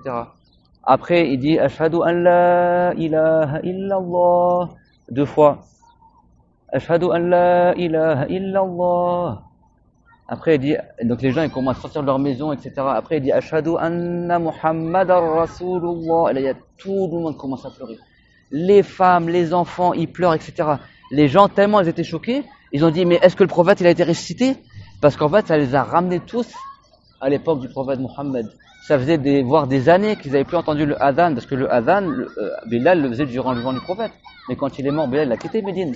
Donc pour eux, les gens, le adhan qu'ils entendaient, c'était qu'à l'époque du prophète. Quand Bilal a refait le adhan, les gens, ils ont cru que le prophète était sorti de sa tombe. Que le prophète, il est revenu parmi eux. Et là, ils ont commencé à pleurer, la Médine, elle a tremblé. Et les savants, les compagnons, ils ont dit, on n'a jamais vu autant de pleurs que depuis l'époque où le prophète est décédé. Tout le monde s'est rappelé du prophète Mohammed et tout le monde a commencé à pleurer, les femmes, les enfants, etc. en entendant le adhan de Bilal al-Habashi radiyallahu anhu. Et donc, on termine par une belle histoire aussi que beaucoup de savants y rapportent d'un homme qu'on appelait Al-Udbi. Et ils rapportent cette histoire-là en considérant que c'est bien sûr une histoire qui est belle et que c'est quelque chose, un exemple pour nous à suivre. Al-Udbi, c'était un savant qui est venu une fois à Médine. Et il a dit, Kuntu jalisan anda qabri Rasulillahi sallallahu alayhi wa sallam. J'étais assis auprès de la tombe du prophète. C'est-à-dire que dans le passé, tu pouvais rester à côté. Même nous, il y a 14 ans, tu restais devant la tombe, personne ne te disait rien. Tu prenais un Coran, tu récitais. Bref. Donc lui, il était assis devant la tombe, et à cette époque-là, il n'y avait pas toute la grille, etc. Et il a dit, c'est alors qu'il y a un bédouin qui est arrivé. Un bédouin, il arrive comme ça, et il passe devant la tombe du prophète, alayhi salam. Et le bédouin se poste devant la tombe du prophète, et il dit, Assalamu alayka ya Rasulallah. Comme on a vu le but du cours, il dit, que le salut soit à toi, ô messager de Allah. Et après, il dit, Samirtu anna Allah yaqul, ya jama'a ya habaib, ya jama'a. يا أطفال يا أطفال يا أطفال يا جماعة أخفضوا أصواتكم. Et donc il a dit Assalamu alayka ya Rasulallah. Le bédouin il arrive. Youhou. Tout à l'heure c'était les tapis, maintenant c'est les enfants. Shaitan il vous perturbe tout le temps. Même. Les bédouins, vraiment ça me choque. On raconte une histoire, les gens ils s'occupent des enfants. Notre cher rahimahullah, il donnait cours, il y a un obus qui est tombé à côté de sa maison, il a continué son cours. Moi, une fois à Paris, je donnais cours, il y a un mec qui est rentré, il m'a donné un coup de poing dans la figure, parce que voilà, il y a des gens tarés. Je me suis relevé, j'ai continué le cours. Nous, au Liban, des fois, il y avait des coups de feu, etc., des mitraillettes, des explosions, on continuait à faire la prière, etc. Je veux dire, ayez un cœur fort. Si pour une mouche ou un enfant ou un tapis vous déconnectez du cours, il faut se remettre en question. Pas à chaque fois qu'il y a un truc qui se passe, les gens ils quittent le cours et le shaitan il fait de vous ce qu'il veut. On est là pour apprendre la religion. Donc le bédouin il arrive, il dit Assalamu alayka ya Rasulallah. En plus j'ai fait le rappel tout à l'heure, mais bon, que Dieu nous fasse miséricorde. Moi je suis le plus faible d'entre vous, Inch'Allah. Donc ya Rasulallah, qui passe le salam au prophète, et après il dit Samirtu anna Allah yaqul. J'ai entendu que Allah il a dit dans le Coran. ولو أنهم إذ ظلموا أنفسهم جاءوك فاستغفروا الله واستغفر لهم الرسول لوجدوا الله توابا رحيما. Donc le bédouin dit j'ai entendu que Allah dit dans le Coran, si lorsque les gens ils ont fait des péchés, ils ont été injustes envers eux-mêmes, s'ils venaient à toi Muhammad et qui demandaient pardon à Allah, qui demandaient pardon à qui? Pas au prophète, à Allah, et que le prophète demandait le pardon pour eux, alors il verrait que Allah pardonne beaucoup. Cette ayah veut dire que si tu vas au prophète et que tu invoques Allah pour qu'il te pardonne auprès du prophète et que le prophète invoque Allah pour qu'il te pardonne, eh ben c'est une cause pour que Dieu te pardonne. Ça c'est dans le Coran. Et c'est pas précisé est-ce que c'est durant le vent du prophète, durant sa mort. D'ailleurs cette ayah c'est recommandé de la réciter quand tu visites le prophète Muhammad alayhi salam. Et ça c'est un bédouin. Et le bédouin il a récité cette ayah, donc il commence par la ayah. Et après, il a dit, وَقَدْ جِئْتُكَ مُسْتَغْفِرًا مِنْ ذَنْبِي مُسْتَشْفِعًا بِكَ إِلَى رَبِّي. Et après, il s'adresse au prophète, il dit, et certes, moi, je suis venu à toi, Muhammad. Donc là, on parle à l'époque de Al-Udbi. Il dit, je suis venu à toi, ô Muhammad, en demandant pardon à Allah pour mon péché et en demandant que tu intercèdes pour moi, pour mon péché. Et après, regardez comment c'est beau. Et après, le bédouin, il a commencé à dire des vers de poésie. Tout ça dans la continuité de ce qu'il a dit. Il commence à dire, يَا خَيْرَ مَنْ دُفِنَتْ بِالْقَارِ أَعْظَمُهُ فطاب من طيبهن القاع والأكم نفس الفداء لقبر أنت ساكنه فيه العفاف وفيه الجود والكرم أنت الشفيع الذي ترجى شفاعته عند الصراط إذا ما زلت القدم وصاحباك فلا أنساهما أبدا مني السلام عليكم ما جار القلم. Il a fait un vers de poésie magnifique qui s'adresse au prophète Muhammad, qui dit dans le sens ô toi le meilleur qui a été enterré dans cette terre et le plus éminent d'entre eux, que grâce à lui, tous les endroits sont devenus bons. Mon âme, je sacrifierai mon âme pour une tombe dont toi tu es le résident. Dans cette lieu-là, dans cette tombe-là, il y a la chasteté, il y a la générosité et l'honorification. C'est-à-dire qu'il parle du prophète Muhammad alayhi salam. Il a dit, toi tu es celui qui est l'intercesseur dont on espère son intercession. Lorsqu'on sera sur le pont et que notre pied va glisser sur le pont et qu'on tombera peut-être en enfer, on demandera, on espérera que le prophète intercède pour nous. Il a dit, et tes deux compagnons, jamais je les oublie, ni Abu Bakr et Omar qui sont à côté de toi. Je les oublie pas. Vous avez de ma part le salam à vous, tant que le qalam, il écrit les actes qu'on fait. Donc il a dit ce vers de poésie. Al-Udbi, on a dit que le savant Al-Udbi qui était assis devant la tombe du prophète, il est témoin de tout cela, il raconte qu'est-ce qu'il a vu. Et il a dit, puis après l'homme, il est reparti, le bédouin, et Al-Udbi qui était assis devant la tombe du prophète, il s'est endormi. Et ses yeux, ils n'ont pas supporté la fatigue, et il s'est endormi. Et c'est alors qu'il a lui aussi rêvé du prophète Mohammed alayhi salam dans le rêve. Lui était devant la tombe du prophète, il s'est endormi. Et il a vu le prophète en rêve. Et le prophète dans le rêve, il lui a dit, Ya Udbi, ilhaq al-Arabi, wa bashirhu anna Allah ta'ala qad ghafara lahu. Et le prophète dans le rêve a dit, Oh Udbi, rattrape le bédouin qui vient de sortir et annonce-lui la bonne nouvelle que Allah lui a pardonné. Et Al-Udbi après il s'est réveillé et du coup il a rattrapé le bédouin et il lui a dit.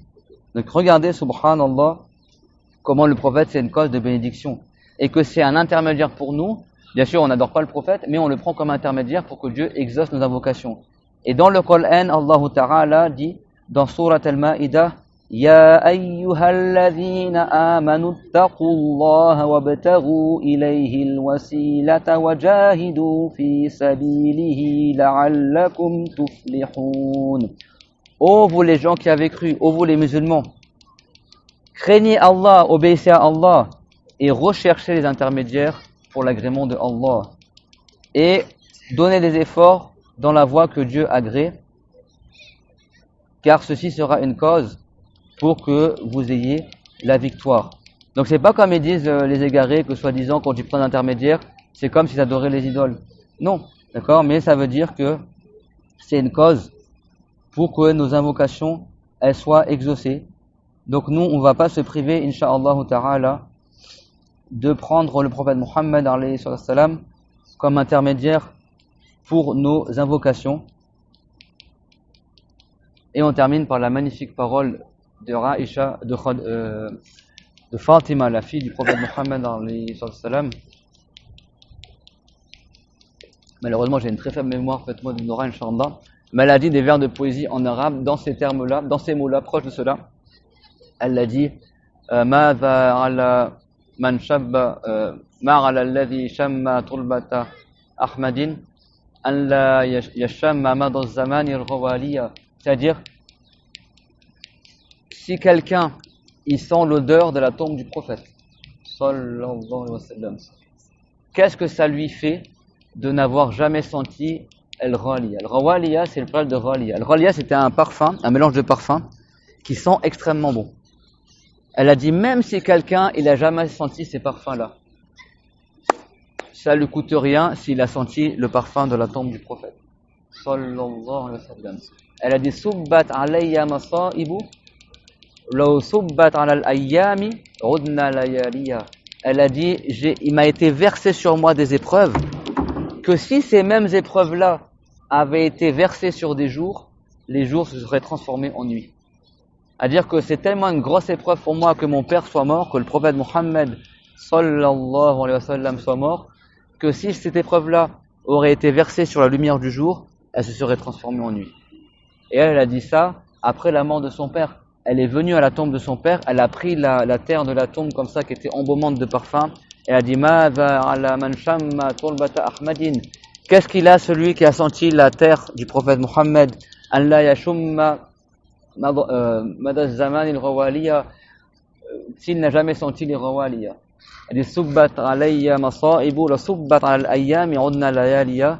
Il m'est parvenu des épreuves que si ça avait été versé sur les jours, il serait transformé en nuit. C'est ce qu'elle a dit après la mort de son père, le prophète Mohammed sallallahu alayhi wa sallam. Et il y a unanimité de tous les savants musulmans que la terre qui touche le corps du prophète Mohammed sallallahu alayhi wa sallam est meilleure que le trône. Et c'est le meilleur endroit au monde. D'accord? Médine, dans sa forme globale, c'est le deuxième meilleur endroit au monde après la Mecque. Mais la terre, l'endroit où le prophète lui-même est enterré, c'est ça le meilleur endroit au monde. Et la terre qui le touche, elle est meilleure que le trône. Et tous les jours, tu as des milliers d'anges qui descendent au-dessus de la coupole verte et qui vont faire le tabarruk, qui touchent la tombe du prophète et qui passent le salam au prophète sallallahu alayhi wa sallam. Et des fois, on voit des lumières colorées au-dessus de la coupole verte, qui est un signe que tu vois les anges. Et pendant Ramadan, Inch'Allah, on voit aussi des anges. Donc on demande à Allah Ta'ala qu'il nous fasse voir les anges pendant Ramadan, qu'il nous fasse profiter de la visite du prophète Muhammad sallallahu alayhi wa sallam, de sa baraka, de son intercession, de sa grâce, de sa miséricorde, et qu'il fasse qu'il nous aime et qu'il nous accueille, Inch'Allah, au paradis, et qu'on soit réunis avec lui dans les hauts degrés du paradis. Wa akhiru da'wana anil hamdulillahi rabbil alamin. صلى الله على محمد أشرف المرسلين وعلى جميع النبيين. الله يا الله يا الله يا الله يا ذا الجلال والإكرام يا ذا الجلال والإكرام يا ذا الجلال والإكرام يا أرحم الراحمين يا أرحم الراحمين يا أرحم الراحمين. ربنا آتنا في الدنيا حسنة وفي الآخرة حسنة وقنا عذاب النار. ربنا لا تزغ قلوبنا بعد إذ هديتنا وهب لنا من لدنك رحمة إنك أنت الوهاب. اللهم اجز عنا محمدا خير الجزاء وسائر النبيين. اللهم اغفر لنا وللذين سبقونا بالإيمان. اللهم اعتقنا من النار. اللهم اعتقنا من النار. اللهم اعتقنا من النار. اللهم تقبل منا صيامنا وصيامنا وصلواتنا ونسكنا يا الله يا كريم. إن الذي فرض عليك القرآن لرادك إلى معاد. On répète cette ayah pour qu'on revienne ici, Inch'Allah. إن الذي فرض عليك القرآن لرادك إلى معاد. اللهم أرجعنا إلى معاد يا الله يا كريم. وعافنا ومرضانا من سيء الأسقام وفضح المنافقين. اللهم طهر هذه الأراضي من الكافرين والمنافقين والظالمين بالظالمين.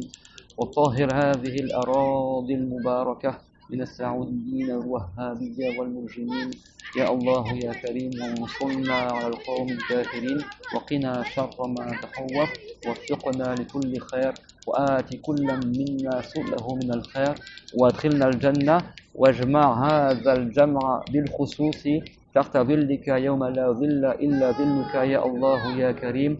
واجمع وأدخل حملتنا جميعا الفردوس الأعلى. وبارك لنا واجعلنا كل من نظم هذه الحملة الحاج برهان وتانيا وأخانا إيلان ومن ساهم في نجاح هذه الحملة ومن ساعدنا ومن أحبنا ومن تابع دروسنا حضورا وعلى إنترنت. اللهم اجزهم عنا خيرا.